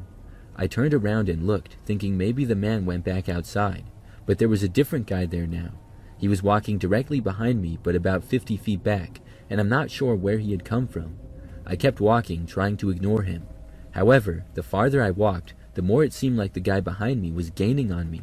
I was trying to walk faster and faster without it looking too obvious, but he kept gaining. He was now like 20 feet behind me only.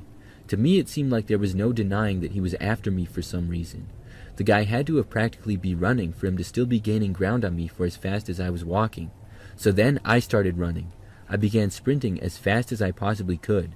When I did, the guy behind me started running too. Thankfully, I'm fairly quick. I ran to the end of the alleyway and then out of it and then for my car. I was able to make it there and get inside. The guy didn't leave the alleyway but remained in it. I drove back home and didn't take any more orders for the night. After that, I did do more work on DoorDash, but never again took an order that requested me to bring it to a dark alley late at night. Looking back, I'm not sure if it was a setup by the guy who made the order or if it was just a coincidence. Either way, I would advise people to avoid going into dark alleys.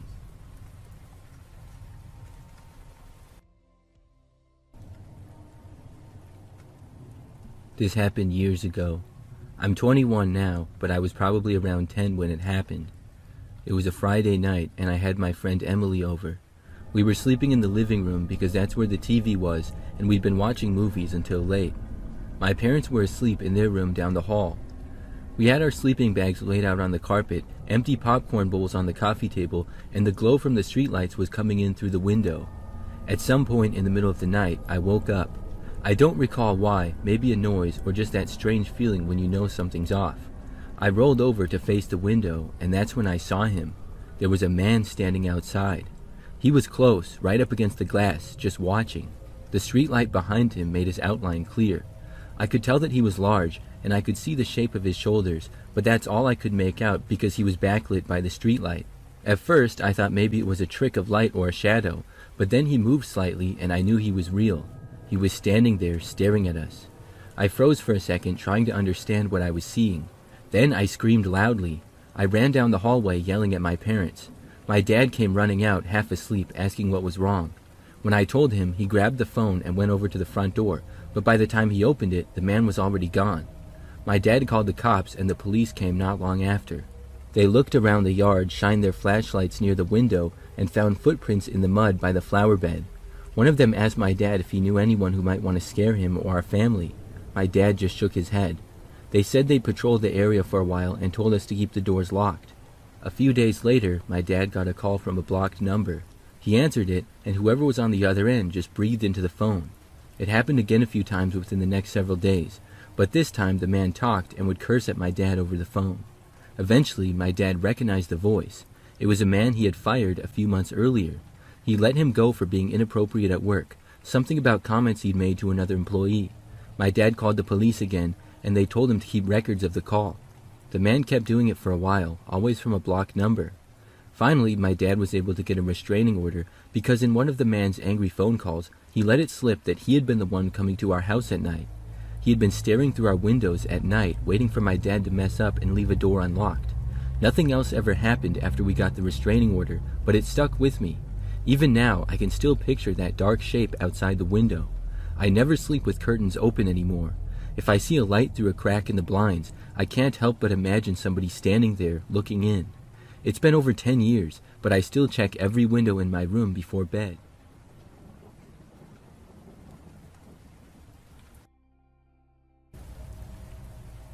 A while back, I was selling an iPad on Facebook Marketplace. I took a few pictures of it and then posted the listing online. I remember that sometime the next day, I got a message from somebody on Facebook about it. However, it was not what I expected. The person's profile was a creepy picture of a clown, and their name was just Clown. I thought that it was kind of weird, but they asked if the iPad was still available. I said yes. I thought that maybe the person was young or had that profile as a joke or something. They said that they wanted to buy it and asked me when they could. This person seemed normal enough through our messages, so I said they could buy it. We agreed to the next day at 6 p.m. I gave this clown person my address, which looking back I should not have done. I didn't think of it at the time, but that could be a dangerous thing. I lived in a house with my wife and child, and I didn't think that anything bad could happen. I would be home the whole time and was just going to sell an iPad quickly. The following evening at 6 p.m., no one showed up. I texted the clown on Facebook and asked him if he was still coming. He never responded. This happens though.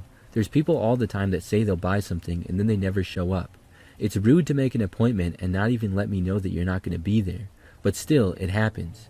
The night went on and I got no response and nobody showed up. I was curious to see who this person even was, because their Facebook profile was just them dressed as a creepy-looking clown. So that same night, I happened to be up late. I'm a bit of a night owl, and it was probably like 11 o'clock p.m.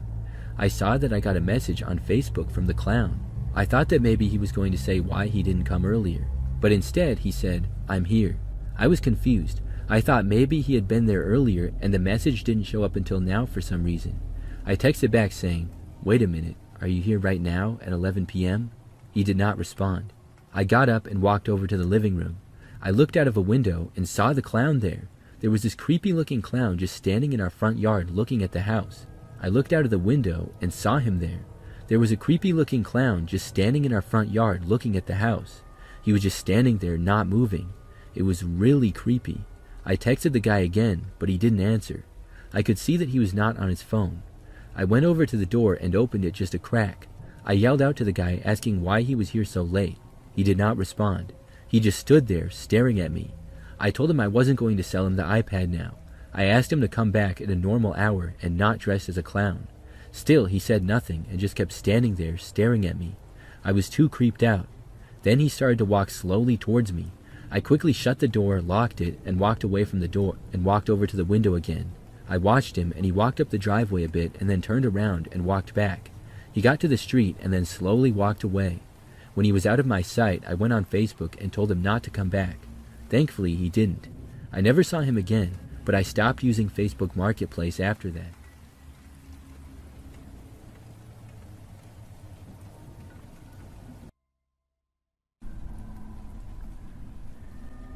A couple of years ago, I went Christmas shopping at a mall near where I live.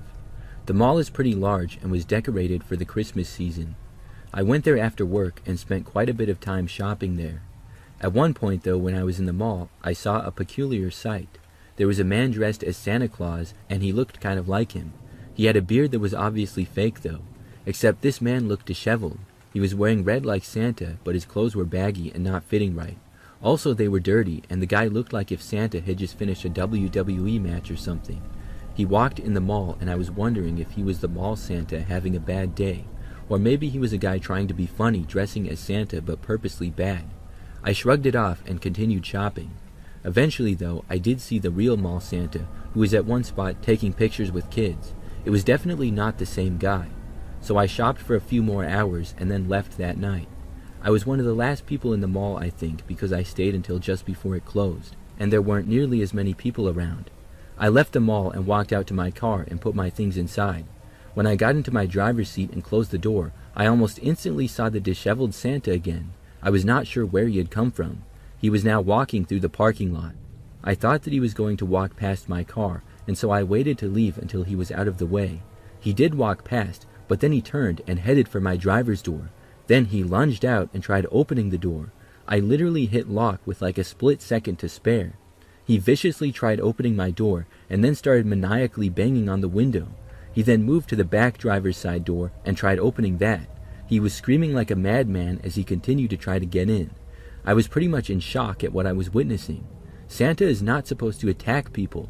I quickly put my car into reverse and backed up. He continued to come after me. He went in front of my car, so I had to keep reversing for a long ways. Then I finally had some space and was able to turn away and leave.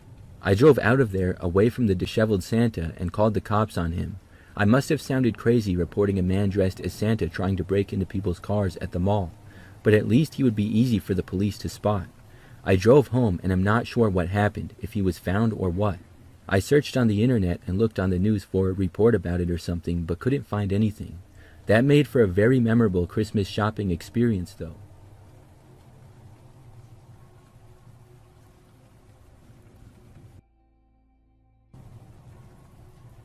This is something that happened a couple of years ago. During this time, I was working a part-time job, and then I was also delivering for Uber Eats to earn extra money. It's a pretty easy thing to do. I live in an area where there's a lot of restaurants as well as people living there, so there's always work in that. But it's not directly in a major city or anything. It's more of a suburb, where some more areas around the town can be busy and others really quiet. I would deliver all over, and I would take any order that I had a chance to get. Sometimes I would get great tips, and other times they would be terrible. But I didn't care that much because it all seemed to even out, at least in my experience. Most of the time I would work at night for obvious reasons. When I worked my other job, it would be during the day, and also there's more food orders at night. Plus, I'm naturally a night owl. There were many times that I would work until like midnight or so. So anyways, on one night in particular, I was working late. At about 10 p.m., I took a delivery order from someone. For the story, I'm just going to say that his name was John M. So I picked up the food, which was from a local restaurant in town. I drove it to the address, which was a little ways out in a much quieter area. I got to the neighborhood and to the address. When I got there, I realized that I had delivered there before. I hadn't really recognized the name, but that's because I do tons of deliveries and I forget them all. I also hadn't remembered the address for the same reason, but I knew that I had been to that house before recently. I couldn't recall if it was the night before or a few nights ago though. I parked at the end of the driveway and then walked up to the front step. When I was walking up, I noticed something. It was a pretty average-looking two-story house, but there was a man in the top floor of the house looking out of the window at me. I couldn't make out much because also all the lights in the house appeared to be off, so I could just tell that there was a guy there. I didn't find it that odd though, as he was probably just seeing that his food was arriving. Neither of us waved or anything, and I had just glanced up and saw him. Then I went to the front step, dropped off the food, and then headed back to my car.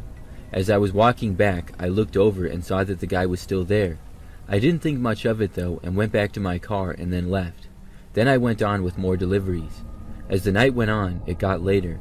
I made a few more deliveries, and now things were starting to quiet down. At 11-something, I decided to take one last order before heading home. So I took one, and then realized that it was to the same address as before. But the name was different than before. It was not John M. The food was from a different restaurant too. My thought was that it was weird, but maybe multiple people lived in that house that were ordering. I got to that same house, and when I got out of the car, I saw the same man watching me in the same window again. I did the same thing as before and dropped off the food on the front step. As I was walking back to my car, I looked back again, and the guy was now gone. I got in my car and then was planning to just drive home. Before I drove away though, I saw the garage door open to the house. A car started to back out of it. I began to drive away through this quiet neighborhood. Then I saw the car leave the driveway of that house and pull out onto the road behind me. Soon I realized that the car was following me, because after I got out of the neighborhood and I was back on a busier street, the car did the same thing. When I was halfway home, the car was still behind me. It was like a 15-minute drive back to my apartment. When I got within 5 minutes, I was starting to get really nervous. The same car was still behind me. I couldn't tell for certain, but it looked like the same man might be driving. As I approached my neighborhood, I started to just take random turns. I would turn at a street and then turn again and then turn again. I was turning at just about every chance I got, and I was driving around going nowhere. The car behind me started to make all the turns with me. After about 5 minutes of this though, the car finally stopped following me. I made a few more turns and then stopped seeing the car. So at that point, I went home wondering what had just happened. Somebody from that house followed me home, and it seemed really suspicious. I should have reported it, but I did not. The very next night, I was working again. Once more, I was working late, and it was kind of the same as the night prior. When it was getting late, maybe 10-something p.m., again I got an order that I took. I didn't recognize the address, although I should have. It was a bunch of numbers though, and I made tons of deliveries, so I would instantly forget the addresses. If the street was an actual name and not something like 119th Street, I might have remembered. Plus, the name on the order was different again. It wasn't until I got there that I realized it was the same house. So I got there regretting taking the order. When I got to the house, I didn't see anybody in the window. I carefully left my car and walked up with the food. When I got to the front step, I saw a piece of paper taped on the door. It said, "Please bring food inside," and I saw that the door to the house was cracked open. I obviously was not going to listen to that. I put the food on the front step and literally ran back to my car. I drove away and was not followed. After that, I reported what happened the previous night. Thankfully, I never got another delivery to that address again.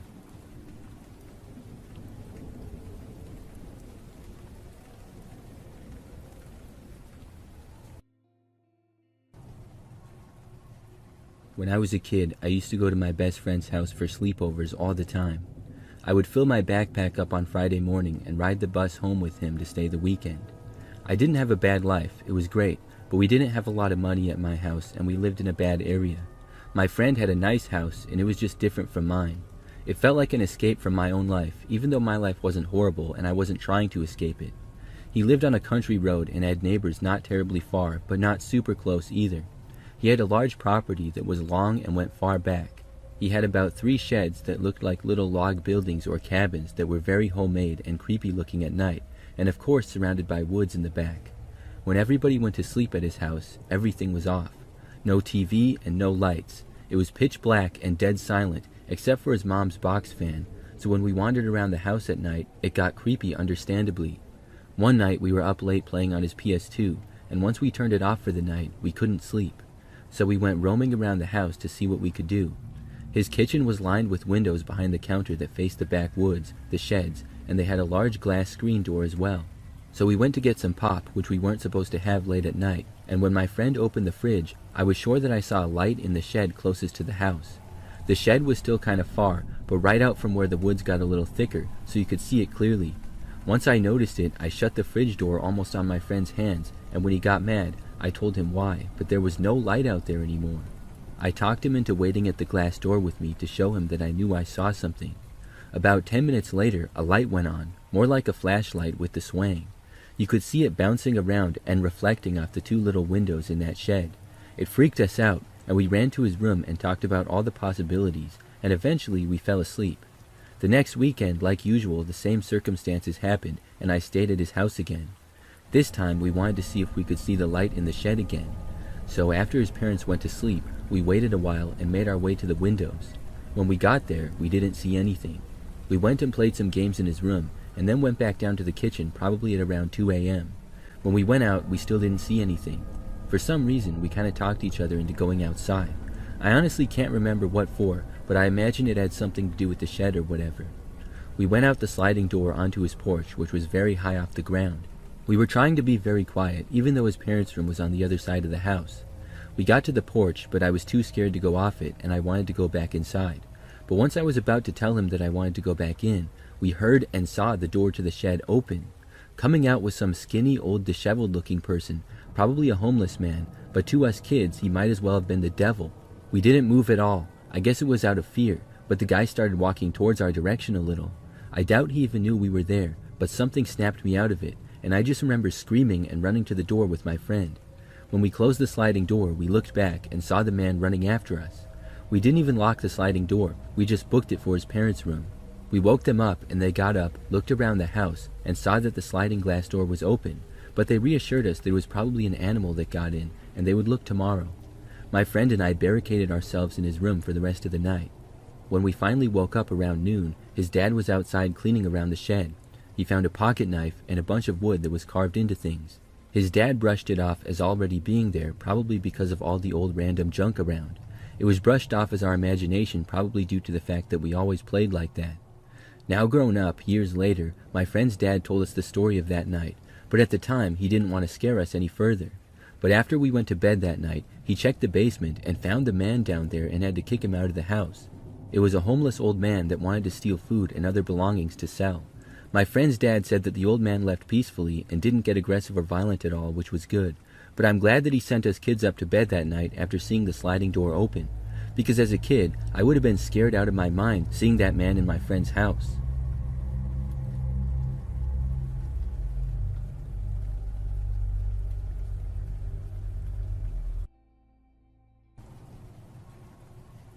A few years ago, I was selling my bike on Facebook Marketplace. And when I say bike, I mean bicycle, not motorcycle. This one was nice though. It was like $1,000 bike and in great condition. I live near the city and I had just got it a few years prior.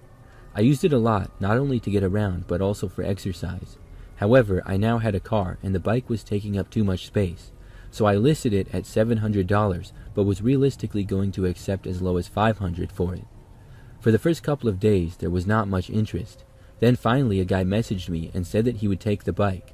I found it interesting how he didn't ask if it was available still or try to negotiate. All he said was, "I'll take it." This was good though, because maybe he would pay the full price. So I arranged a time and location for us to complete the sale, and he agreed to it all. I chose the location as a shopping center parking lot not too far away from my work that was kind of on the way home. I told the guy when I usually got out of work, and I said I would let him know when I was off and he could head over then. He said he was not that far away and that was fine with him. So I got off work a little late but was done by about 6 o'clock. Then I texted the guy and I drove to the location. I had the bike in the back of my car, which luckily fit because I have an SUV, but I did have to take the front wheel off. So when I got to the shopping center, it was very quiet. The parking lot was huge, a lot larger than is needed for the few stores that are there. The main store is a grocery store and there weren't really any cars that were near me. I got out and as I waited for the man, put the wheel back on the bike. He said he was on his way, but I was still waiting a sort of long time. Then, kind of out of nowhere, I saw this guy come walking through the parking lot. He was about average height, skinny, pretty young looking, and had a buzz cut. His clothes were baggy, and overall the guy seemed a little bit sketchy. I wasn't quite sure where he had come from, but he introduced himself to me and shook my hand. He seemed really friendly right off the bat, and it put me at ease. After a little bit of small chit-chat, the guy saw the bike and said that it looked great. He said how he had been looking for a nice bike to ride around the city.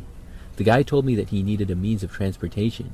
He said he had the cash on him, and he just wanted to sit on the bike and see how it felt. I told him to go ahead. I trusted him. Well, the guy got onto the bike and said that he wanted to test it out for a second. Then he very quickly started riding away through the parking lot about as fast as he could. I realized that he was stealing my bike. I very quickly ran to my car, got in, and started it up. I saw the guy still going through the parking lot.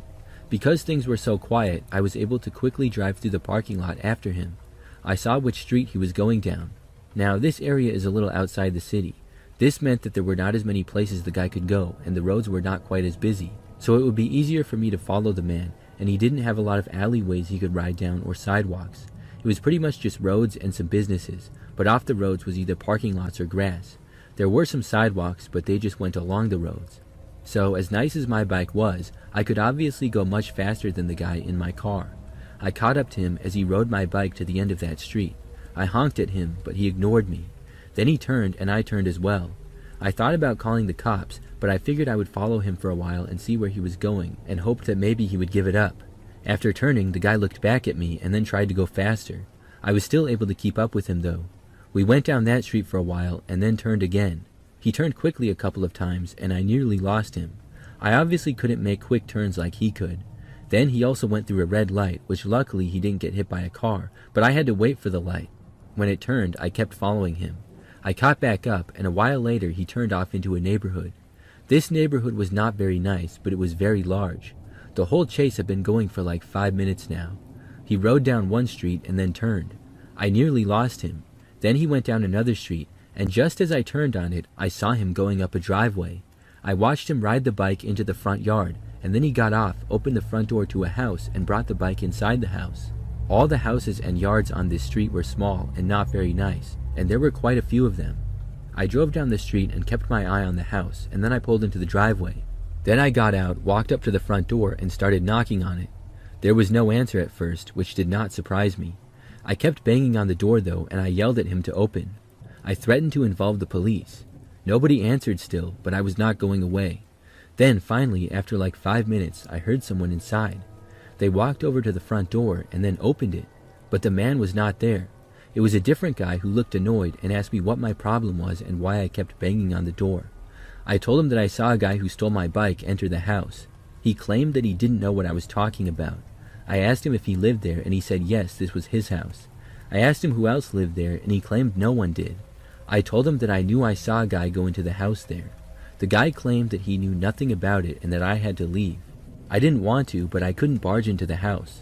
The guy slammed the door in my face and locked it. I knew that guy probably was just the other guy's friend and obviously was covering for him. I walked back to my car in the driveway thinking of what I should do next. I could stay there and keep harassing these guys, or I could call the police. Right as I was arriving back at my car though, I heard something behind me. I looked and saw the guy who stole my bike. He was coming out of the small backyard that the house had. Then he stopped and threw a rock at me. It missed, but I quickly got back in my car to protect myself. He then threw another rock which hit my car. Then he threw another. I backed out of the driveway, and when I was leaving, I saw the guy turn and run off into the backyard and out of my sight. Then I called the cops. I wasn't going to sit there and let him throw rocks at me. The cops got to the house like 10 minutes later. I told them everything that happened, and they knocked on the door of the house. It turned out that the guy who answered the door for me did live there, and he rented the house with a roommate. But neither of the people on the lease was the guy that stole my bike. He was a friend of them though, so the guy was lying to me. I guess the guy who stole my bike was just staying at the house or something, or maybe he was just friends of theirs and decided to go there after stealing it. Nevertheless, he was gone now and he left on my bike. I went home disappointed and figured that I had lost out. I was hopeful that the police would find my bike, but I didn't really think it would happen realistically. I mean, the guy could be anywhere by then, and it was just a bike. It's not like it was some $1 million car. However, as a try, I scoured both Facebook Marketplace and Craigslist as well as eBay for my bike over the next few days. I thought there was a good chance he might try to sell it quick, seeing as though it was hot. But there was also a good chance that he would use it to flee the city, or he would hide it. However, 4 days later, I saw a listing on Craigslist. It was 100% my bike. The city was the same one that the guy had been in, and it was the exact same make and model that my bike was. I told my friend Jake about it, and he texted the guy saying that he wanted to buy the bike.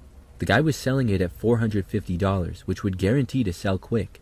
When Jake texted him, thankfully he hadn't sold it yet and agreed to sell it to Jake. So the next night was the arranged sale.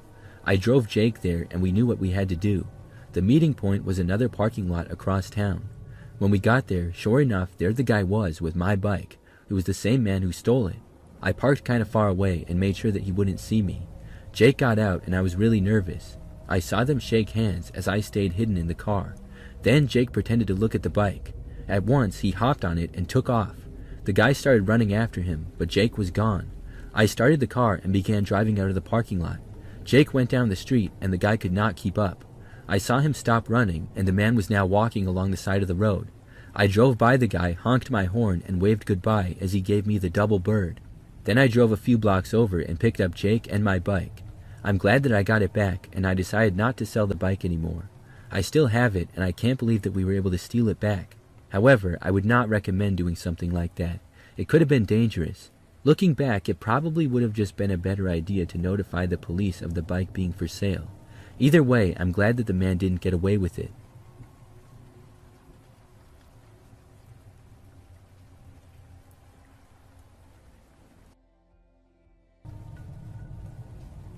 This happened years ago when I was younger.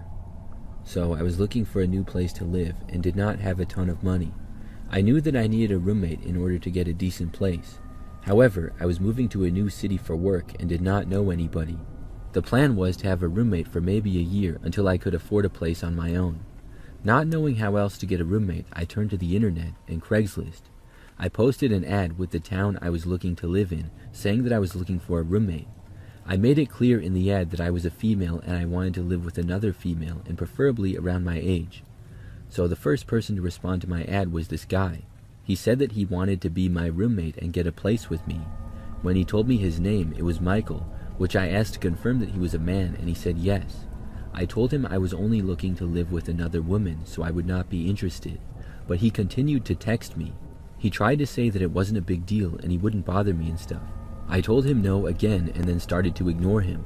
However, this guy continued to text me. He was asking why I was ignoring him and saying that he really needed a place to live and stuff like that. I could not believe how much he was texting. It was like 3 times a day for the next few days. I was still just ignoring him and thinking that eventually he would give it up. Within a week, I was able to find an actual roommate, another woman around my age. We ended up meeting and getting the apartment that I mentioned in the ad where I was looking to live. Meanwhile, Michael was still texting me, so I blocked his number.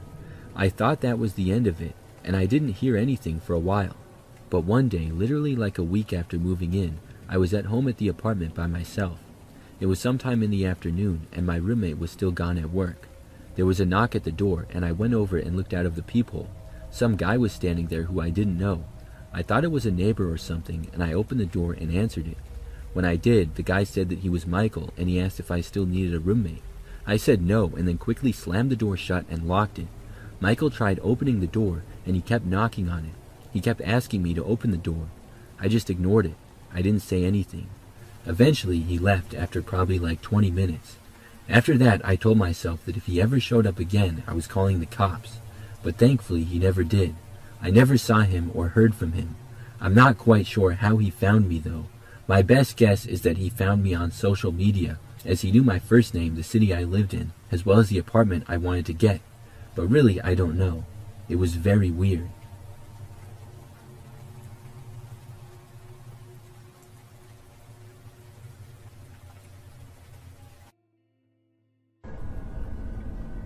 Back when I was in high school, I lived at home with my parents and siblings. However, one night, my brother and my sister were over at their friends' houses. I had friends too, but I wasn't hanging out with them on this night. My parents went out with their friends as well, so I was all alone at home for the occasion. I was a freshman at the time and was too young to drive, unlike my 2 older siblings. I had stayed at home alone several times before, and I enjoyed it. It was nice to have the entire house to myself for a change, and usually I would just play video games though. So on this night, I remember that's what I was doing. I was up in my bedroom and playing on my PlayStation. My bedroom, along with everybody else's, was on the 2nd floor of the house. The way my room was situated was that it was at the back side of the house and had a window that overlooked our backyard. In my room, the bed was against the wall, and then across from it was my desk and my TV. Then in the corner was my closet, which was next to the window. So I was in there just gaming, and at one point, probably around 9 p.m., I'd been doing that for hours. I would randomly glance outside every now and then for no particular reason. One time when I looked outside, I saw something. I rolled my gaming chair over a little ways to see what was in the yard. When I did, I realized that there was somebody just standing in the middle of our backyard wearing this creepy clown mask, and this person was looking right up at me. They wore normal clothes of a sweatshirt and jeans, but the clown mask went completely over the person's head, had long hair, and looked really scary. I instantly was freaked out, and I reached around and found my cell phone on the desk. I was ready to call 911 if anything happened. I tried to remember if all the doors were locked downstairs, and I thought that they were. I didn't want to go back to the window, but decided to carefully look. I went to the floor and ducked down. Then I looked over to the window and saw the clown man still standing there. he was still looking up at me. My windows had no cover, I remember. I used to have blinds, but they broke from me playing basketball in my room, so now I had nothing. Being on the second floor overlooking the backyard, I didn't mind, but now this was a problem. I turned my bedroom lights off and then decided to go downstairs and make sure that the doors were locked. I left my bedroom and then went downstairs. When I got to the front door, I saw that it was in fact locked. Then I carefully got to the back and saw that one was locked as well. So at that point, I went back up to my bedroom. When I got there though, the clown was now gone. I was so relieved to see that he had left. I went around the house and covered every window except for my own and the other bedroom ones. I also looked out of all the windows before covering them to see if the clown was still anywhere in sight. Thankfully, he was not. About an hour later, my parents and siblings returned home. I told them about the clown, and they figured that it was just someone joking around. So later that night, my parents went to bed. I stayed up late playing video games because it was a weekend, and I didn't have school the next day. So it was probably after midnight, and I remember that I saw the clown again. He was once more standing in around the same spot as before and looking up at me. I was super creeped out now. I wanted to tell my parents, so I left my bedroom and went out into the hallway, but everyone had gone to bed, and I didn't want to wake them up. My siblings' doors were also closed, and all the lights were off. I debated waking everybody up, but I also didn't want to seem like a wimp, so I went back into my bedroom and decided to watch the clown and see what he would do. He stood there just a little while longer. Now, my bedroom lights were off and had been for a while, but then the clown started waving at me. I was so creeped out that I ran and found a random blanket and then just ran back to the window and covered it. I held it there in place for a while and then went around and found some tape in my room and taped the blanket to the wall. I didn't want to look out there. I stayed up for a little while longer, too scared to go to bed. Finally, I looked again and the clown was now gone. After that, I was able to go to sleep. But that experience with the clown really freaked me out. It's still something that I think about sometimes. I wonder who that was and why they chose to go to our backyard and look in my bedroom window.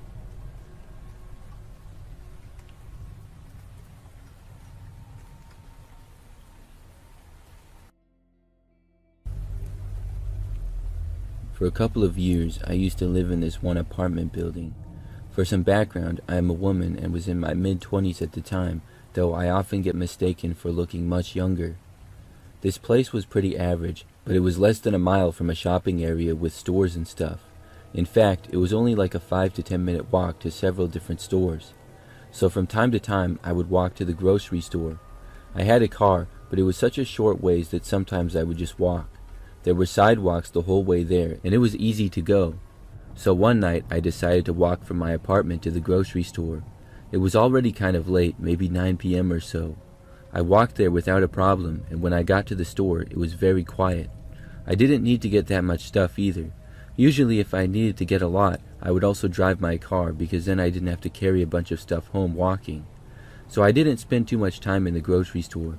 My time in there was pretty normal and uneventful. I checked out and then left the store and began walking through the parking lot. When I was almost out of the parking lot to get back onto the sidewalk, I saw this car driving through the spaces sort of in front of me.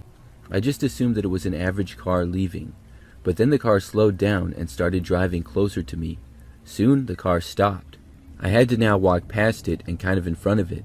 I didn't really know what was going on, but I kept walking. When I got fairly close, I saw the driver's window roll down to reveal a man behind the wheel of the car. He was looking at me and then said hi. I said hi back, and then he asked me if I needed a ride. I smiled and told him no thanks, I was fine. Then he said that he saw that I walked there and it was cold out. This seemed kind of weird because how did he know that I had walked there? I said that I was fine and it wasn't that long of a walk. Now, I had never seen this guy before, and I thought that maybe he was just trying to look out for me and was just guessing that I had walked. But still, I didn't need a ride. I started to walk away, and then he asked me if I lived in the apartment complex that I lived at. I didn't know how he would know this. I stopped and said yes for some reason. I then asked him if he lived there too. I thought that was the only explanation, but the guy said no. At that point, I told him to have a good night, and I started to walk away. The man asked one more time if I was sure I didn't need a ride, and I said yes. Then I walked off and got onto the sidewalk. He kind of creeped me out with what he said and stuff, so I started walking back on the sidewalks. I watched the car leave the parking lot and go onto the street. I remember that as I was walking, the car came up and passed me. I was glad to see it go. I walked the rest of the way back to my apartment and arrived about 10 minutes later or so.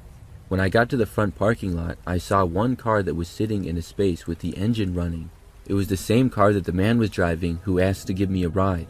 The guy had told me that he didn't live there. I didn't know what he was doing, but I had my suspicions. So as soon as I saw him, I started running for the door and did not look back. When I was running along the sidewalk, I heard the door to a car open behind me. I assumed that it was the same guy. I didn't stop though. I didn't hear him say anything, but I did hear footsteps. Still, I continued without looking or anything. I made it to the door, quickly used my key to get in, and then went through the lobby and to the stairs. I walked up to my floor, and the man did not make it inside the building. Then I went home to my place and never saw the guy again. He didn't live at our apartment, so what was he doing there? I'm really glad that I did not accept his offer of giving me a ride home. Who knows what could have happened, or if he was really going to take me home.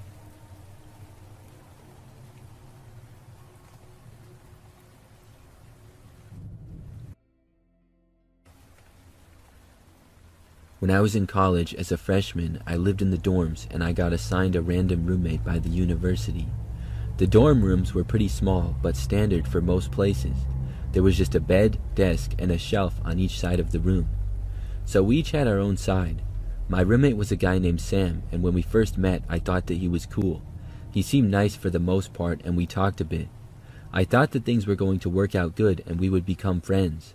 For the first couple of weeks, things were going well. Sam and I would sometimes hang out, and we would talk quite a bit. Eventually, strange things started happening around the dorms.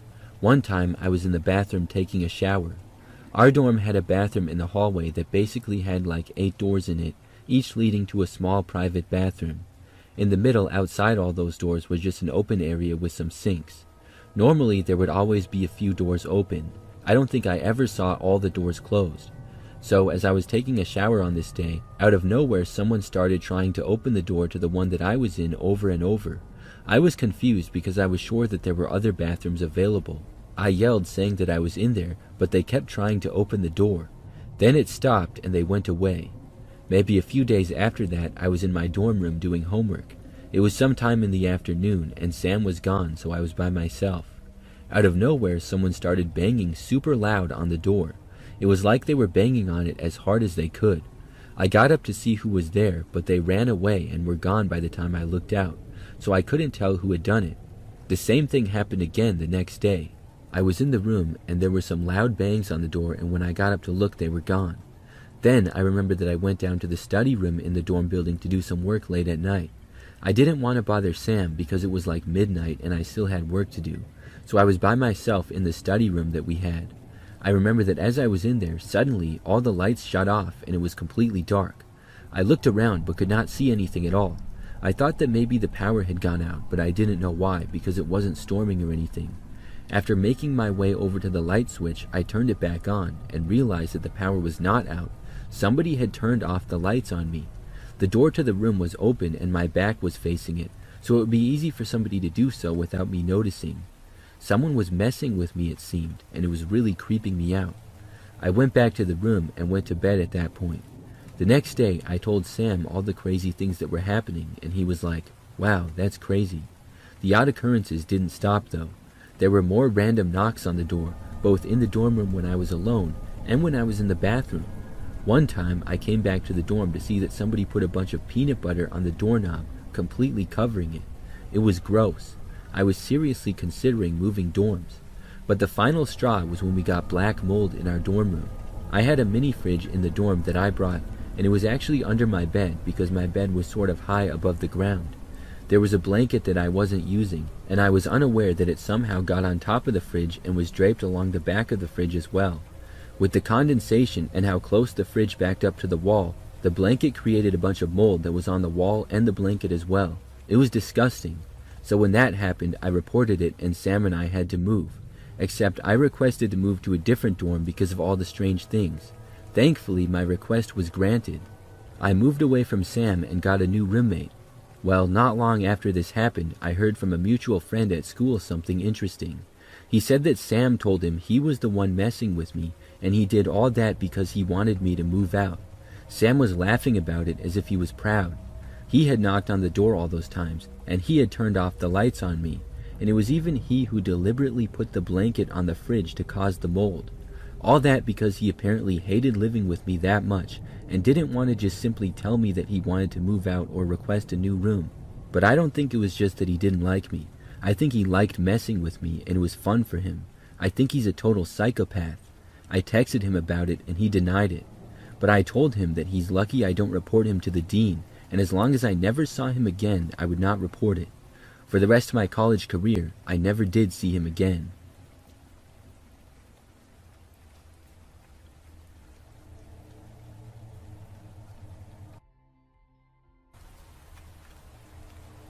I currently live with my husband in a house, and we got married 2 years ago. But prior to that, when I was a single woman living alone, I lived in this apartment building. This was years ago, and overall, I liked living there. It was a nice one-bedroom place, and I lived on the second floor of the building, and the building was pretty new. One time, though, something really scary happened. I was home by myself one day that I had off of work. Sometime in the afternoon, there was a knock at my door. I didn't know who it would be, and I walked over to the door to look out the peephole before answering. When I did, I saw some guy standing there who I did not recognize. He had this sort of bag with him, and the guy was wearing what looked like a tool belt. As I was looking at him through the peephole, he knocked again, this time announcing himself as maintenance. At that point, I opened the door for him, realizing that he must be the maintenance worker for the building. When I opened the door, he said that they were updating the key fobs for the building, and that it was a quick programming change. I asked him what that meant, and he told me to just give him my key, and he would get it reprogrammed and back to me in like 5 minutes. So I stupidly gave him my key, trusting him and believing that he was the maintenance man. But as you maybe could guess by now, he was in fact not the maintenance man. However, I'm telling you, this guy played the role well, and I think he could have fooled many people. And even prior to that, at the apartment building that I lived in before that one, they literally did have to update the key fobs and lock system. That time, the maintenance guy did not get the key from me, but the system updated automatically. However, I remember seeing an email about it. So I guess that was still fresh in my mind and contributed to me believing him. Anyways, I gave him my key and he walked away, saying that he would be back in a few moments. Well, after he left, 5 minutes went by and there was nothing. Then 10 minutes, and then 15. When 30 minutes had gone by and the guy still didn't return, I was very confused. I wondered what was taking him so long, and I thought that maybe he forgot about me. So at that point, I decided to go down to the management offices because that was my only key. Thankfully, the offices were in my building. I walked down there and entered, and there was a woman working at the desk. I told her about the situation, and she told me that there was no update for the keys or locks. She said definitively that the maintenance guy would not be asking for my key, and asked who had come to my door. When I described him, she said that was not the maintenance guy who worked at the building. So I realized that I had been scammed by some random guy, and now he had my key. So at that point, the police were called. They came out to the building, and basically I talked to them and gave them my story, and they made a report. Then they looked around the property for the guy, but they couldn't find him, and then they left. Meanwhile, I was freaking out knowing that some random guy had my only apartment key. The manager at the complex was able to give me another key to the unit, but was unable to change the locks. She basically said that they could not change the locks right away, and a different company had to be contacted for that and stuff, and they would not be able to do so until the following day.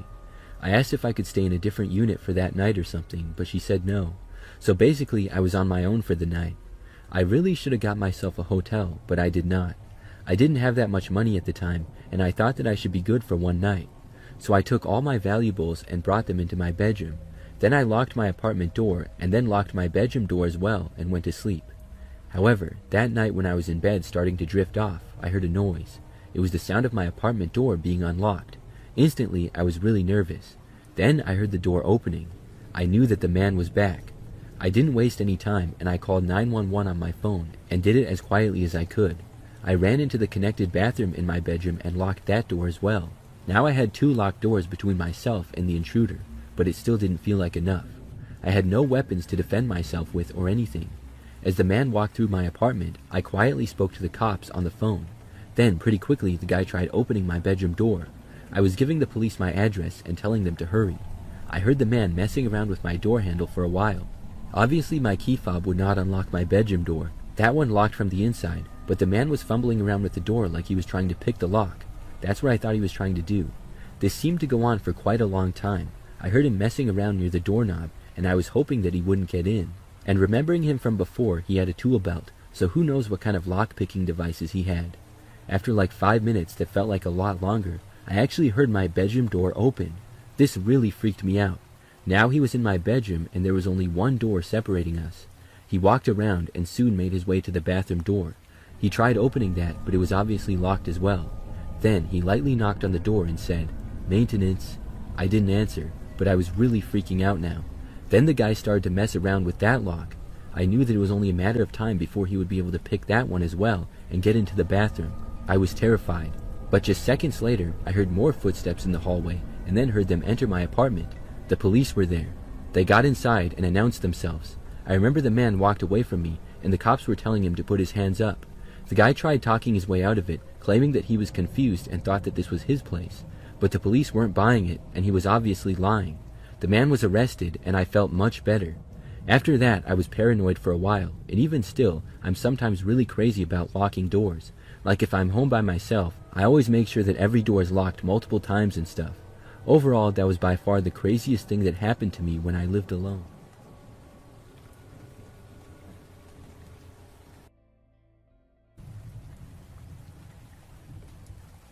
I used to work as a security guard in a mall years ago. I would often work overnights, which was honestly very easy.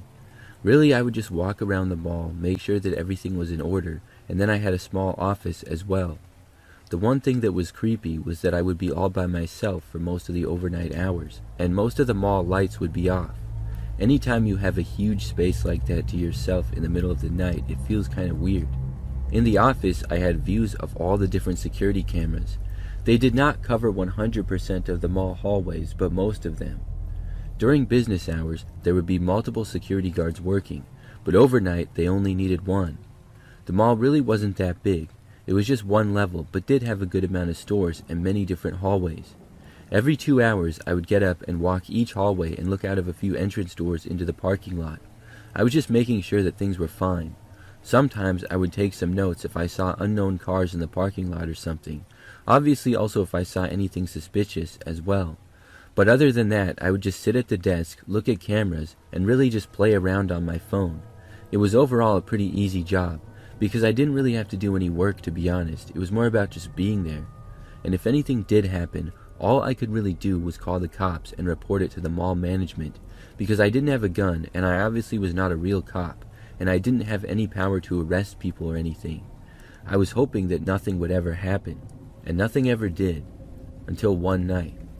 To that point, I had been working at the mall for probably almost 6 months. In that time period, the craziest thing that had happened was one car parked in the parking lot all night that wasn't supposed to be there. That was it. So on this night, I was only a few hours into my shift. It was about 11 o'clock at night, and I got up to make my rounds. I started walking around the mall and got to a hallway leading to some of the doors. When I turned the corner, I saw about 2 or 3 guys approaching the doors. I had never seen something like this before. I assumed that it was some people who didn't know that the mall was closed already, even though it was 11 o'clock at night and literally no cars were in the parking lot. I heard them try to open the doors, and even though I didn't want to, I continued down the hallway towards them. I saw that there were at least 3 of them now, maybe 4. When I got a little bit closer, I saw them quickly turn and start running away. This I found suspicious. If they were just seeing if the mall was open, why would they run? Maybe they saw me and ran. Maybe they were up to no good. That's what I was thinking, but I was hoping that it wasn't true, and I was hoping that they were just gone. I walked to those doors and looked outside. I didn't see the guys anymore, and I didn't see a car in the parking lot either, so I was not sure as to where they had come from. I continued with my rounds, going to another hallway. For the next few minutes, things were fine. Then as I was walking, I heard the sound of glass breaking off in the distance. It was coming from the other end of the mall. I knew instantly that somebody had broken in, and I was really nervous. I took out my phone and dialed 911 to report the break-in. Then I headed over to investigate, even though I didn't want to. Whoever had broken in was a long ways away, but when I got a little closer, I heard multiple men's voices talking to each other. I couldn't make out much of what they were saying. I stopped and no longer wanted to approach them. I realized that these were likely the guys who I had seen in the parking lot. I quickly stopped and turned around, but then the guys heard me. One guy yelled really loud that he knew I was there and for me to show myself. I didn't want to. Instead, I ran for a completely different hallway nearby. I was pretty far from any of the exits, and I didn't think I could make it there before the men would reach me. Then I heard footsteps of the guys starting to come after me. I quickly found a sort of back hallway area in the mall for employees only. I went back there and jumped into a storage closet to hide. I was in a good spot, but theoretically the guys would still be able to get there as you did not need a key. I tried to be as quiet as I could. Within minutes, I heard footsteps of the guy out in the hallway nearby. I was really nervous. Eventually, though, he walked away. I stayed where I was. I didn't hear anything for a long time. Probably 10 minutes later, the cops arrived. The next thing I heard was footsteps of a police officer, and I came out from my hiding place. The cops ended up finding the guys on the other side of the mall. They were arrested for breaking in, and they also broke into one of the stores in the mall. After that, I quit. I didn't want to deal with something like that again. It was one of the scariest experiences of my life.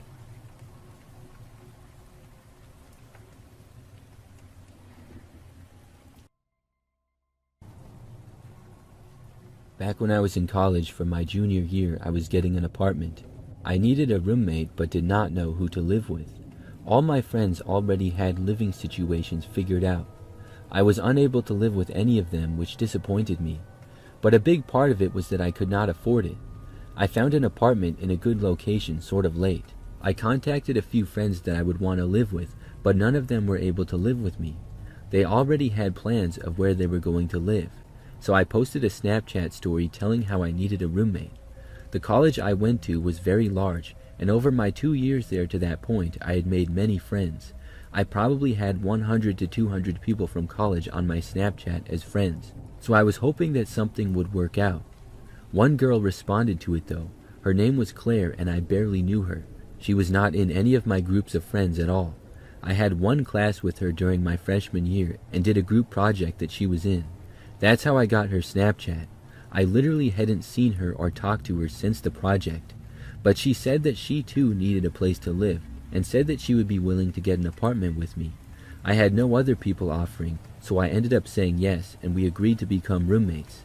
The apartment we moved into was just off campus, and it was pretty nice. It had 2 bedrooms, so we each had our own room. Things started out normal. We were not best friends, but we were friendly with each other, and I liked living there. Our bedrooms were next to each other down the hallway and off the living room and kitchen. Every night when I would go to bed, I would close my bedroom door. I remember that one morning I woke up and the door was wide open. This was strange because I was sure that I had closed it the previous night. However, I didn't know 100% for sure, so I didn't say anything about it. But probably a couple of nights later, it was wide open again. I knew for a fact that time that I had closed it before, so I was really confused. To me, the only explanation was that Claire had opened the door, because she was the only person living there. Still, I didn't say anything to her. The next night, I decided to lock my bedroom door when I went to sleep. Our doors did have locks on them, but I hadn't felt the need to lock the door because I didn't think Claire would be opening it or anything. After locking the door, the crazy thing is that night I woke up to the sound of the doorknob rattling. Somebody was trying to get in. I figured Claire. I groggily woke up more and the rattling stopped. I thought about calling out and asking who was there, but I did not, and the noises stopped. So then I just went back to sleep. In the morning when I got up, I brought it up to Claire. She acted surprised about it and asked if someone had broken in or something. I said that I didn't think so, because nothing was stolen and the door was still locked. Plus, all the windows were fine. I asked Claire if it was her, and she said no. I also asked if she ever sleepwalked, thinking that it would be a logical explanation, but she said no, she never did. This was really suspicious to me, but I just said whatever and then moved on. Claire didn't seem too concerned about it, which was concerning to me. I couldn't think of why she would do these things though. It was my thought that maybe she was sleepwalking and just didn't know it. A couple of nights later, I once again woke up to the sound of someone trying to open my bedroom door. Now, as soon as I heard it, I was wide awake this time and not sleepy like before. My floor was carpet, and I instantly got up and quietly went over to the door. I couldn't hardly see anything because all the lights in the entire apartment were off, but my TV was on the home screen, which provided a tiny bit of light. I quickly walked over to the door and opened it. When I did, it was even darker out there, so I barely saw anything. But I did see someone quickly turning away and running off. This person did resemble Claire, but they were wearing all black, including a ski mask. Plus, it was so dark that I couldn't say 100% that it was her, but I didn't have any time to say anything at all. She ran away and then opened the front door to the apartment and left entirely. I was so confused and also creeped out. I went over to the door and opened it and looked out, but I saw nothing, as whoever was there had already ran far away. Then I went over to Claire's room and knocked on the door. It was closed, and I tried to open it, but the door was locked. I banged on it and got no answer, so I called the police. Either my roommate was playing the worst prank ever on me, or somebody had broken into our apartment.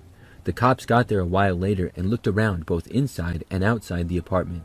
They knocked on Claire's door a bunch, but she never answered, and I assumed she was gone. They said they were not going to break the door down or force her to answer if she was there, because apparently they had no authority to do that in that particular situation or something. So the cops left, and I also texted and called Claire a bunch, as it appeared as though her phone was turned off. I stayed up for the rest of the night as I could not sleep. Claire never showed up, either from her bedroom or elsewhere. Eventually, I had to go to class. I got a text after my first class of the day. It was from Claire, and she said she was sorry she didn't respond right away, but she had to go in early to her work-study job. I wasn't buying that, but I didn't accuse her. Instead, I told my parents about what happened. They helped me out, and I was able to get out of the lease on the apartment and find another place to live alone. I haven't spoken to Claire since I moved out. I know that it was her doing those things, but I can't prove it, and I don't know why she would do that.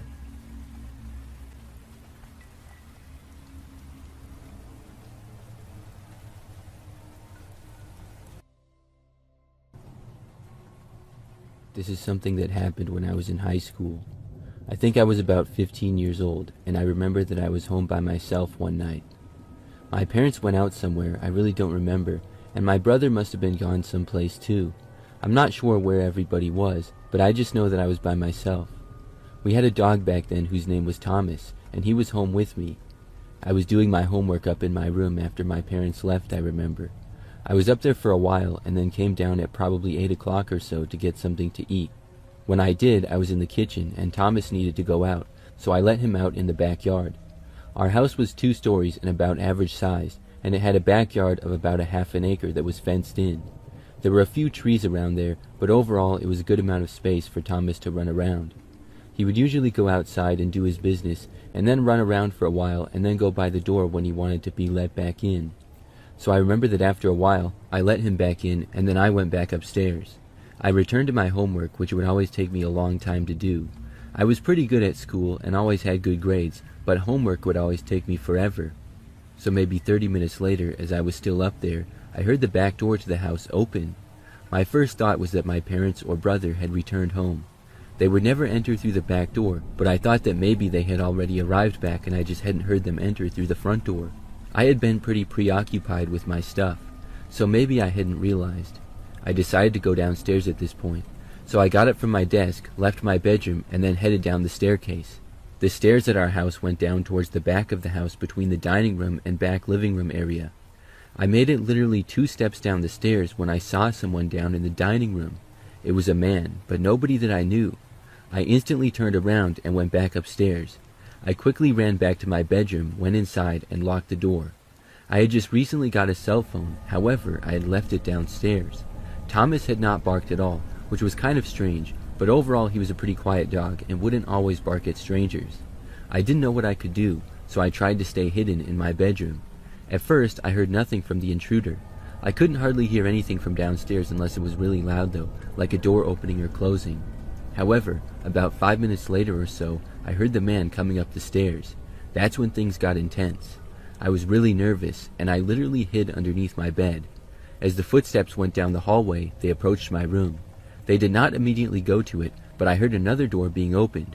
Things were quiet for a while, and then I heard the footsteps again.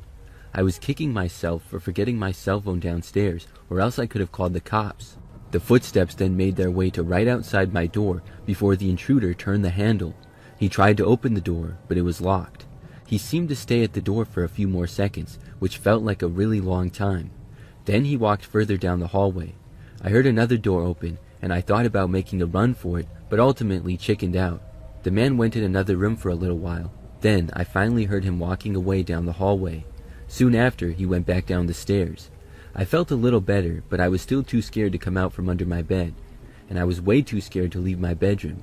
I had no idea if he had left the house or was still in it because I couldn't hear much downstairs, and hiding under my bed, I heard even less. More time went by and things remained quiet. Finally, I got up. I still couldn't leave my bedroom though. My parents got home a little while later, and I finally left my bedroom at that point and ran downstairs. I told them about it and the police were called, but the man was gone. He must have quietly left at some point. The cops searched up and down, and other than the back door still being unlocked, there was no sign of him even being there. Nothing was stolen or out of place. It was really weird. I'm not sure if the man ever saw me or knew that I was there, because when I saw him, he wasn't looking at me, and I'm not sure why he entered our house. But I'm just glad that he left and that my door had a lock on it.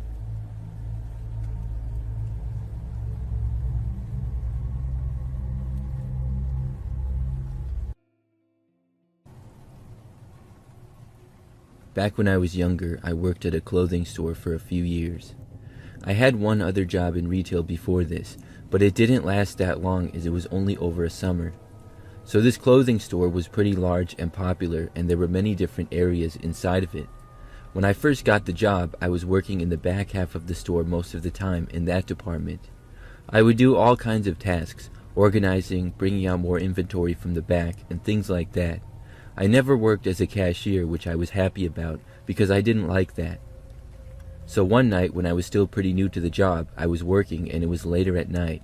Things were really quiet and we closed in about an hour or two. It was a nice time for me because the store would be nearly empty so I could get lots of stuff done. When it was busier, I would always have to look out for customers to not get in their way and sometimes help them as well. As I was working back there, I saw a man walk into that section. I remember that he was kind of looking around at clothes, but it seemed more like he was just kind of looking around in general. Now, I wasn't staring at him or trying to just watch him, but he was in my line of vision as I worked. I was kind of shy back then, and that is why I didn't like to be a cashier. So I didn't have the thought to go up to the guy and ask if he needed help. But I remember that he was just kind of standing around for at least 10 minutes. He didn't move much, and was not necessarily looking at clothes, but just kind of observing the area. Eventually, though, the man turned and walked away. I really thought nothing of it, and maybe it was nothing. But anyways, I continued to work. There were not a lot of others working that night. It was probably me and about 5 other people in that moment. I was really the only person in that particular area. Maybe 15 minutes later, I went into the back room area over there. Like many stores, we had a backroom area with extra inventory where it would be before it hit the sales floor.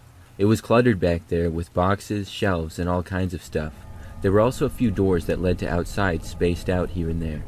I remember that I went back there to get something, and when I was in the back room, I heard somebody knocking at one of the doors from outside. They were practically banging on the door. This was really weird because that door was rarely, if ever, used. I don't think it was an emergency door, but it just led to this back street behind the store. It was never used other than for deliveries. It was a small access road, and behind it was really nothing else. There was another door a ways down where deliveries would come in. I thought that it had to be either a coworker who for some reason went outside and got locked out, or else we were getting a delivery, and the person just went to the wrong door for some reason. But both of those scenarios seemed unlikely to me. I was the only person in the back at that moment, and whoever was outside the door was relentlessly banging on it. I thought about going to answer it, but still being new to the job and stuff, I decided to find a coworker first. So instead of opening the door, I walked out of the back room and back onto the sales floor again. I walked around until I found a coworker. When I did, I told her about the banging on the door. She had no idea who it would be, and like me, did not think that we were getting any kind of a delivery. She suggested that we go outside from the front and go around to see who was there. I agreed to it. The store was very quiet, with basically nobody there, so we didn't have a ton to do in the moment. We left the store through the front and then started walking around the building. Behind the building, like I said, was just a narrow sort of alleyway that was only really used for deliveries, and behind that was sort of a wall going up, and then above that was a back area to another store nearby. So when we approached the back, it was very quiet there. I could hear the person when we got closer. When we finally got to the end of the building, we both looked around the corner. Then we saw a dark SUV that was parked near the door. Very quickly, we saw a man run from the door area, jump inside the car, and it drove off in the other direction, leaving very quickly. It seemed really suspicious to both of us. I didn't get a great look at the man at all, but he looked like the guy who had been in the store before, just looking around. My coworker and I both went back inside the store and reported it to our manager. I'm not sure if anything was done because I went home shortly after and then was off for the night. I never heard anything more about it. Looking back, I'm really glad that I didn't open that door. I think that possibly the man was going to try to rob the store or something like that.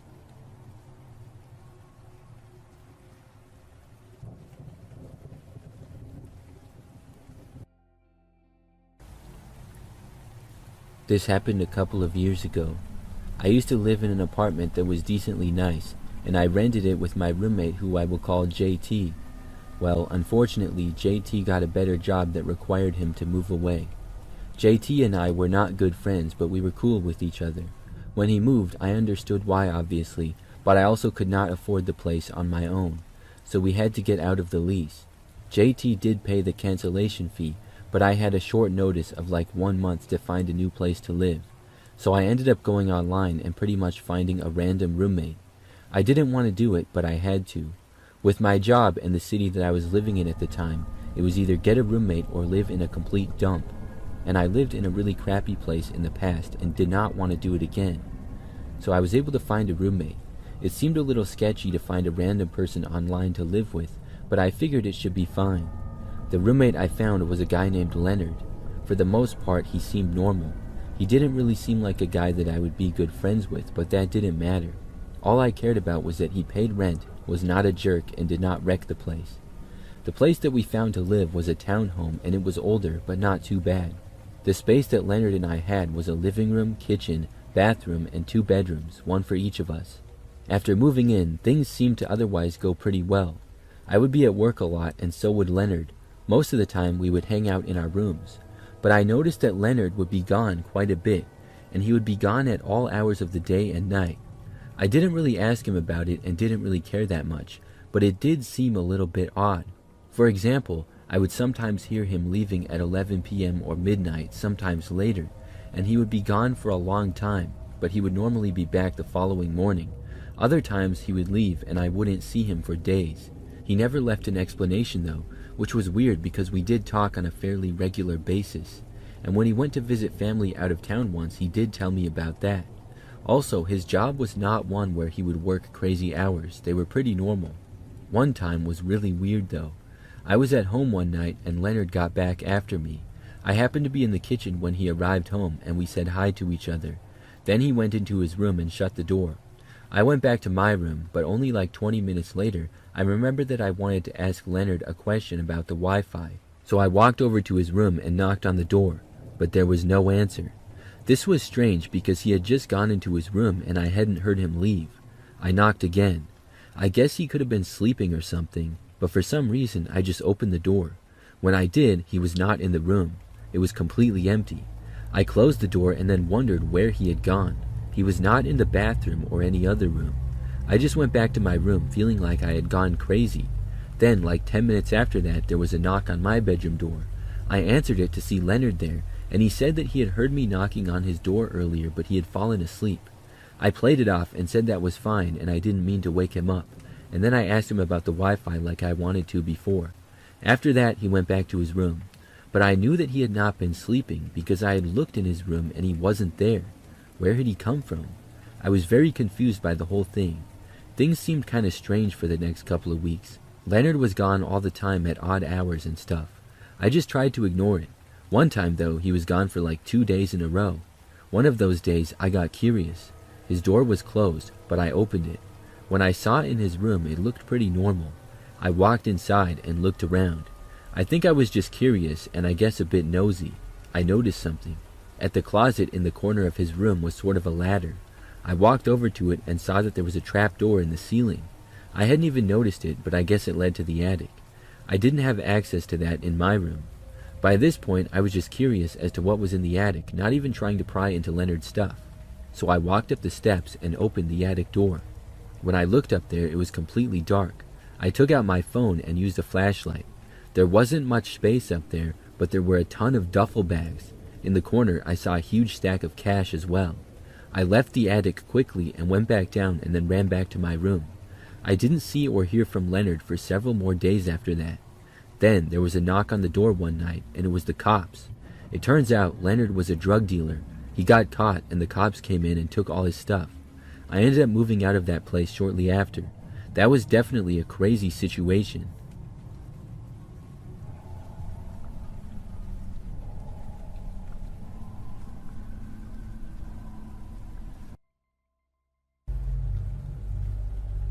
This is something that happened not too long ago. I live alone in a smaller house that I'm renting. It's in what I would describe as a pretty average neighborhood. I've lived here for a little over a year and have gotten used to things. So one night it was getting late and I was about to go to bed. The time was about 10 o'clock and I went upstairs to where my bedroom is. All the lights in the house were off and I literally just crawled into bed to sleep. But before I could close my eyes though, I heard a knock at my front door. This was instantly weird. Why would somebody be at the door so late at night? I didn't know. So I got up out of bed, annoyed, and walked down the stairs and then went over to the front door. It took a little while to get down there, obviously, but when I did, there was nobody there. I was confused and looked out the window into my front yard, driveway, and the street. There was nobody in sight. So I figured that either whoever knocked had lost patience waiting for me pretty quick, or else maybe it was a prank. Possibly some kids playing ding-dong ditch. I was annoyed by the whole thing, but I went up to my bedroom to finally go to sleep now. However, literally as soon as I was about to get into bed again, there was more knocking at the front door. At this point, I was convinced that it had to be a prank. The timing seemed too perfect. So I sprinted downstairs and then went over to the front door again. Once more, they were gone. Whoever had knocked was nowhere in sight. This time, I decided to wait around for a bit and see if whoever was there would return. So I stayed by the window, but tried to keep myself hidden. As I waited, I was expecting to see someone return to my property, probably some teenage kid or something, but nobody came back. I stayed there watching for like 15 minutes, and then decided to go to sleep. I figured that they would not come back, and I went up and went to bed. This time, I was actually able to fall asleep. However, I was woken up in the night. It was 2 o'clock in the morning, and as soon as I awoke, I heard the sound of someone banging on my front door. Not just knocking like it was before, but this time it was like the person was trying to knock my door down. And it wasn't just one steady set of knocking, it was almost constant banging. I got up out of bed and this time felt nervous to go down and see who was there based on the loud bangs. But still, I went down the stairs to look. When I was just about at the bottom of the stairs, they stopped. And by the time I got there, once again, the person was gone. There was nobody there. I stayed by the window and looked around. I could not believe how I kept missing this person, whoever they were. As I stayed there though, about a minute later, I saw a car slowly drive by down my street. It was a pretty average looking sedan, and there was nothing that stood out about it. Plus, I could not see anything about the driver because of it being nighttime and dark out. But the car drove by really slow, and then was out of sight. And my street is normally very quiet, especially at that time of night, so I think that was the person who was knocking on my door, but obviously I can't confirm that. After that, I stayed by the window a little while longer, and then eventually went back upstairs and went to sleep. I was not woken up again that night by knocking or anything, and the next day things were fine. That was a few weeks ago, and nothing strange has happened since, but I still have many questions about that. Who was knocking on my door, and why? It was so crazy how I kept missing them and never saw who did it. It's like they knew when I was going downstairs, and maybe they could hear me with it being so late, I'm not sure. But I'm wondering if that car that drove by was in fact the culprit. I'm hoping that it was just somebody pulling a prank on me and it's an innocent joke. But the fact that they knocked twice at 10 o'clock and then came back 4 hours later at 2 a.m. is really creepy. Plus, the way they were banging on my door that last time was really bad, and I seriously wondered if they were trying to break in. I'm wondering if this person will come back. I'm hoping not, but I will keep you posted.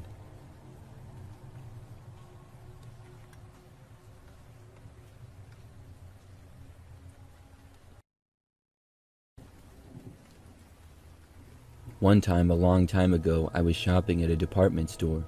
This was way back, probably close to 30 years ago now. I lived in a city that had a nearby shopping area that was pretty popular. There were lots of stores, and many of them had connecting parking lots. That area had very many stores and restaurants, and I would do like 90% of my shopping there. On this night, it was late, and I had gone to the store many times before. It was large, and when I went in there on this night, I was there for over an hour. It was nearly closing time when I left. So I got out to the parking lot and walked to my car. I put everything in my car and then got inside. By that time, I remember that the parking lot was basically empty, but when I had gotten there, there were way more cars, so I was parked kind of far from the store. Before I left, I looked around and noticed this guy walking in the parking lot. I had no idea where he had come from, but he seemed to kind of emerge from nowhere. There was a massive parking lot because there were a lot of stores close by, and it was practically empty, except for this guy walking in it. The guy was sort of in front of my car, but maybe about 100 feet away. Before leaving, for some reason, I just watched him walk. The guy went to about directly in front of my car, but still like 100 feet away. Then he stopped and faced me. The guy just looked at me and was standing there. It seemed really weird now. I remember that he had sort of long hair and a mustache and was wearing just average clothes. He just stood there looking at me, and for some reason I didn't drive away. I think I was just really curious as to what he was doing. He didn't wave or say anything, and I didn't recognize him. He continued to stand there and face me for like a minute. The guy didn't move or anything, and I was really weirded out by this point, so I just left. I went home and forgot about it. However, sometime later, maybe a week or two, I was shopping at that store again. I remember that I got up to the checkouts to buy what I was getting. There were a few lanes open, and as I was in line, I noticed one of the cashiers. I recognized him and at first didn't know what from. Then it clicked. It was the same guy that I had seen standing in the parking lot and staring at me. I did not know that he worked at the store. This made it seem even more creepy. What he did was so weird, but I guess it made sense as to why he was in the parking lot if he worked there. He hadn't been wearing the store uniform when I had seen him before, though. I was not in that guy's line, thankfully, and I checked out in a different one. Soon after, I left. Fast forward to about a month later. I was talking with one of my neighbors, and I found out that she worked at that same store. I had never seen her there, but she was part-time and was not a cashier. Anyways, when I found out she worked there, I remembered the creepy guy. I asked her if she knew him and described him to her, but didn't tell her about my experience yet. As soon as I mentioned him, she knew exactly who I was talking about. She said that he was creepy and he had been fired from the store. She said that he was always weird to other employees and had tried to follow somebody home once. When I heard that, it made more sense. I told her about seeing him in the parking lot, and she said that he was really weird like that. But it still seemed so creepy. The guy was literally just standing there in the middle of the parking lot staring at me, and it was right in front of his place of work. I wonder if he had seen me in the store before or something, or if it was more of a random thing.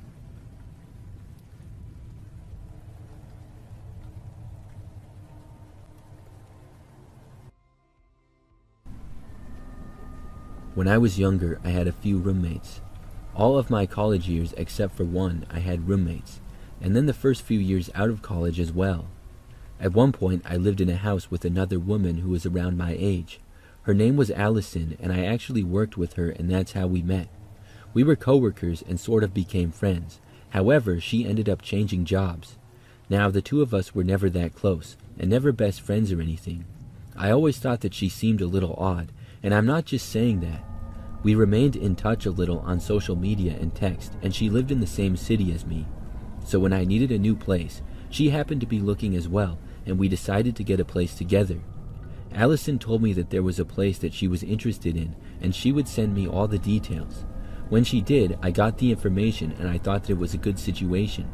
The place was pretty expensive, and it looked okay, but I could afford it, so I agreed.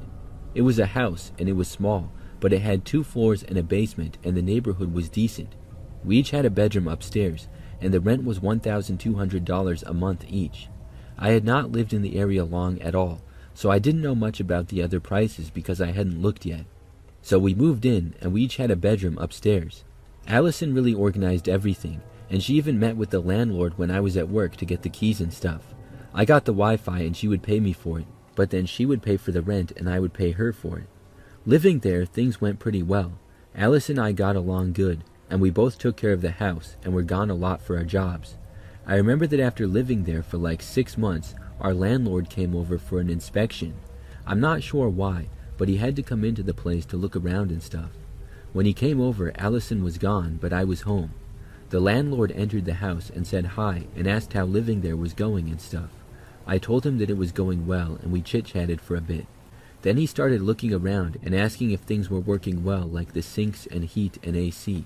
All that kind of stuff. Everything was good. Then when he got upstairs to our rooms, he noticed how Allison's room was kind of a lot larger than mine. I had known that her room was bigger, but I had never been in Allison's room, as she would always have the door closed when she was in there, as well as when she was away, and I never thought to go in or anything. When the landlord brought up how her room was a lot larger, he asked if I paid less in rent. I said no, we both pay $1,200. He then corrected me and said, "You mean $600." I was confused until he told me that the total rent for the house was $1,200 a month. It was then that I realized that Allison was scamming me. I told him how she said it was $1,200 each, and that's what I had been paying her. He said that we needed to figure it out and she might be trying to steal from me, because the rent was a total of $1,200, not $1,200 each. It was supposed to be $600 each. So I was essentially paying the total rent and she was living there for free. Plus she had the larger bedroom. I was so mad. The landlord soon left. When Allison got back that day, I told her about it. At first she claimed that the landlord must have been confused or mistaken. But when I pressed her with more details, she just ran away to her bedroom and locked the door behind her. I was furious, but decided I would handle it the next day, as she clearly wasn't coming out of the room. The following morning when I got up, Allison was gone, and all her stuff was gone too. She had moved out in the middle of the night. After that, I lived there on my own. I contacted the landlord and reported it. He said Allison informed him that she was moving out, and she tried to say that it was because I was refusing to pay the rent. However, he knew what really happened. He ended up being nice to me and giving me a discount for the final few months I lived there by myself, and he charged a fee to Allison for breaking the lease, I think. Either way, I never saw her again. I suppose I could have sued her or something, but I never thought to do that. I blocked her on everything, and I still can't believe how she scammed me.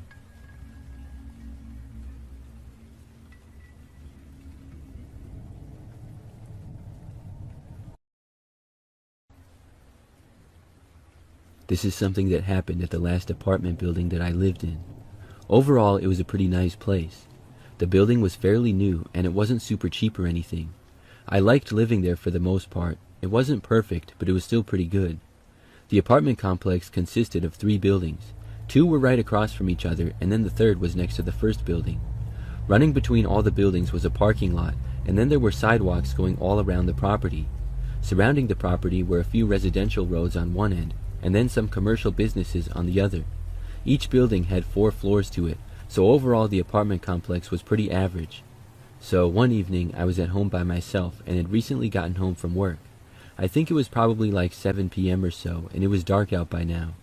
I got a call on my cell phone from a number that was in the same city as me, but the person was not in my contacts list. When I answered it, it was a woman's voice, and she said that there was a package for me in the mailroom. She said that she was one of the managers of the apartment complex, and she was letting me know that the package had been there for a couple of days, and maybe I didn't know about it and I should come and pick it up now. I was not aware that there was a package for me there, so I said thanks for letting me know. In fact, I hadn't ordered anything in a while, so I wasn't really sure what it could be. She asked me if I was home right now, and I said yes, and then she said that I should come down right now and get it, so I said that I would. Then we hung up, and I got my shoes on and left the apartment. My place was on the 3rd floor, so I walked down to the elevator and then got in it and took it down to the 1st floor. The mailroom in my building was inside the lobby but outside of the locking doors. Inside the first set of doors when you entered the building, but to the left of the second set of doors, was a small room for package deliveries. It was accessible to delivery drivers and DoorDash people that way, but it also meant that people could potentially steal the packages. However, I had never had a problem with that. So I walked off the elevator through the empty and quiet lobby and then went out the first set of doors. Then I turned and entered the small mailroom, and there was nobody else in the mailroom. There were a number of packages lying around though. Many people would take forever to pick up their packages and probably didn't even know that they were there. So there was always like 10 or 20 boxes just sitting around on the ground or on the shelves. I looked around and picked up every single package and looked at the name, but there wasn't any that were for me. I was confused. In the time that I was there looking, I remember hearing the doors from the outside open, and I glanced over to see 2 large men enter the building. But they did not go in the second set of doors. Instead, they just stopped and stood around by the second set of doors, indicating that they did not live there. My thought was that they were waiting for somebody to come down and let them in. I just continued to look for my package. I literally picked up every single box in the mailroom twice and read every single name. But there was nothing for me. I was so confused now. I even opened up my small mailbox that was also in the room, but that too was empty. Why had this woman called me and told me to get my package now? I know that she had told me it was in the mailroom. Had she also called the other 20 or so people who had packages in the mailroom as well? And now it wasn't even there. Also, it was past business hours in the apartment offices, which closed at 5 p.m., so it was strange that she was calling me after hours for this as well. I had the idea that maybe she took the package to the office, although it seemed like a long shot. Or maybe she had mixed me up with somebody else and called the wrong number. I didn't even know who this woman was. I had only briefly met one staff member of the apartment complex when I picked up my keys moving in long before this. So anyways, I decided to go back in the building. But now I had another dilemma. These two large men were still just standing by the doors, and had been there for like 2 or 3 minutes now, as I had been aimlessly searching around for my non-existent package. I didn't want to be the one to let them in, but as I walked over, figured I had no choice. We were not supposed to let people in the building unless we knew them, obviously, so I would prefer that whoever they were waiting for would let them in. As I made it to the lobby, I had the thought to just leave the building and then walk around and enter through a side door, but I told myself, no, don't be weird like that, just go in. So I walked over and unlocked the door with my key fob, but I was not going to hold the door open for these guys or anything. Hopefully they would be nice and not go in, but wait for their friend or whoever. As I walked past them, they said nothing. When I opened the now unlocked door, I heard them instantly start to quickly walk towards me. Before the door was even starting to close, one of the men grabbed it in a borderline aggressive fashion. They basically barged in right behind me and didn't say anything still. It kind of ticked me off, but I just ignored it and started walking into the lobby. The two men followed. I turned to the right and decided not to use the elevator. If these men were going upstairs, that would be really awkward, so I turned to the right to take the hallway down to the stairwell. But when I turned right, the men did as well, going right past the obvious elevator. So now, either A, they were going to a room over here, B, they just wanted to take the stairs for whatever reason, or C, they were following me. I hoped that it was not C. I walked down the hallway until I reached the doors to the stairwell. When I entered them, soon after, the men did as well. They were walking maybe 10 feet behind me. By this point, I was really nervous, so I decided to just leave the building. Before turning to go up the stairs, there's an exit door which is a side door to the building. As I walked, instead of going past it, I just opened the door and left. When I did, unbelievably, both men left the building as well. Now I knew that they were both following me, and I had no clue who these guys were. Basically, just out of instincts and a reaction, I just took off running. I sprinted down the sidewalk heading towards the now backside of the building. I made it to the corner and now heard both of the two men starting to sprint after me. I'm pretty fast, so I had that going for me. I just hoped that I was faster than these two men. After getting around the corner, I sprinted along the quiet back sidewalk of the apartment complex. I ran the entire stretch of it and felt like I had put a little distance between myself and the men. But I didn't slow down. I turned to the left and now sprinted back along the side of my building. There was another side door there. When I reached that side door, I very quickly slowed down. At that moment, the two men chasing me were now just reaching the corner. I knew that I had one shot to unlock the door, and I quickly took out my key fob and put it up to the door. Thankfully, it unlocked. I very quickly opened the door as I heard the men running towards me and quickly getting closer. I went inside and then made sure to slam the door shut behind me, and it would automatically lock. When I did, I still heard the men approaching. Then I turned and started running for the staircase in that stairwell, which was the same thing as the other side of the building, just opposite. As I went to the stairs, the men reached the door, and I heard them trying to open it, but they couldn't get in. Then they started banging on the door as I ran up the stairs. I didn't stop running until I got up to the 3rd floor, and only then did I feel much better and started to calm down. I walked back to my apartment and went inside. Then I thought about the whole situation, and I realized the phone call was probably a setup. I called the cops on the guys and reported them, but when the police got there, the men were gone. They looked around but could not find them. The next day, I went to the apartment offices and met the managers. The woman who called me was not someone who worked there, so she was in fact just trying to get me downstairs. It was all a setup. I don't know who she was or who those men were, and I don't know what they wanted either, but I thankfully never saw them again. When my lease was up, I moved, and I now live in a different apartment in a different city, but I will never forget that crazy experience.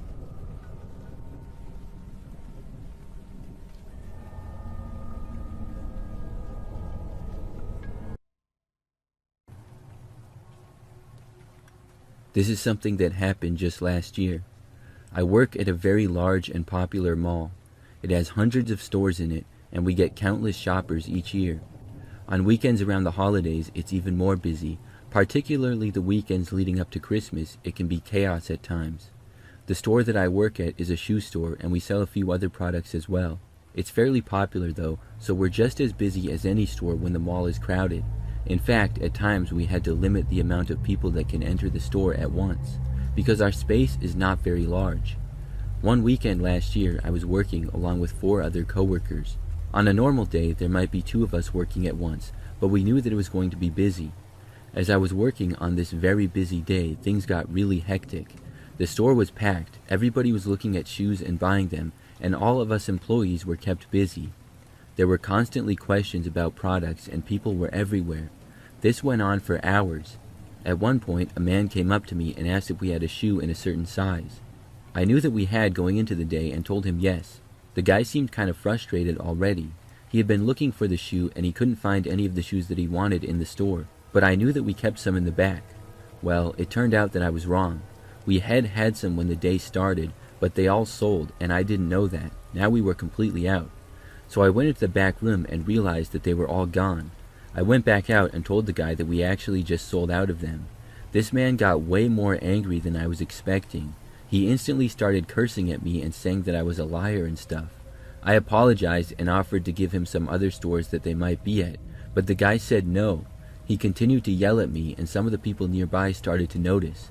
The store was still packed, and when the guy wouldn't stop yelling at me, this other guy who was nearby stepped between us. After that, the angry guy seemed to calm down a little bit, but then he said to me that he would be back and he would get me, whatever that meant. Then he turned and left. I just thought that it was an empty threat. The man was gone now, and I felt better. I went back to work, and we stayed extremely busy.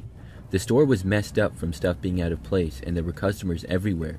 So it was a constant work of us trying to reorganize the store, help customers, and things like that. By 6 o'clock, things finally started to calm down.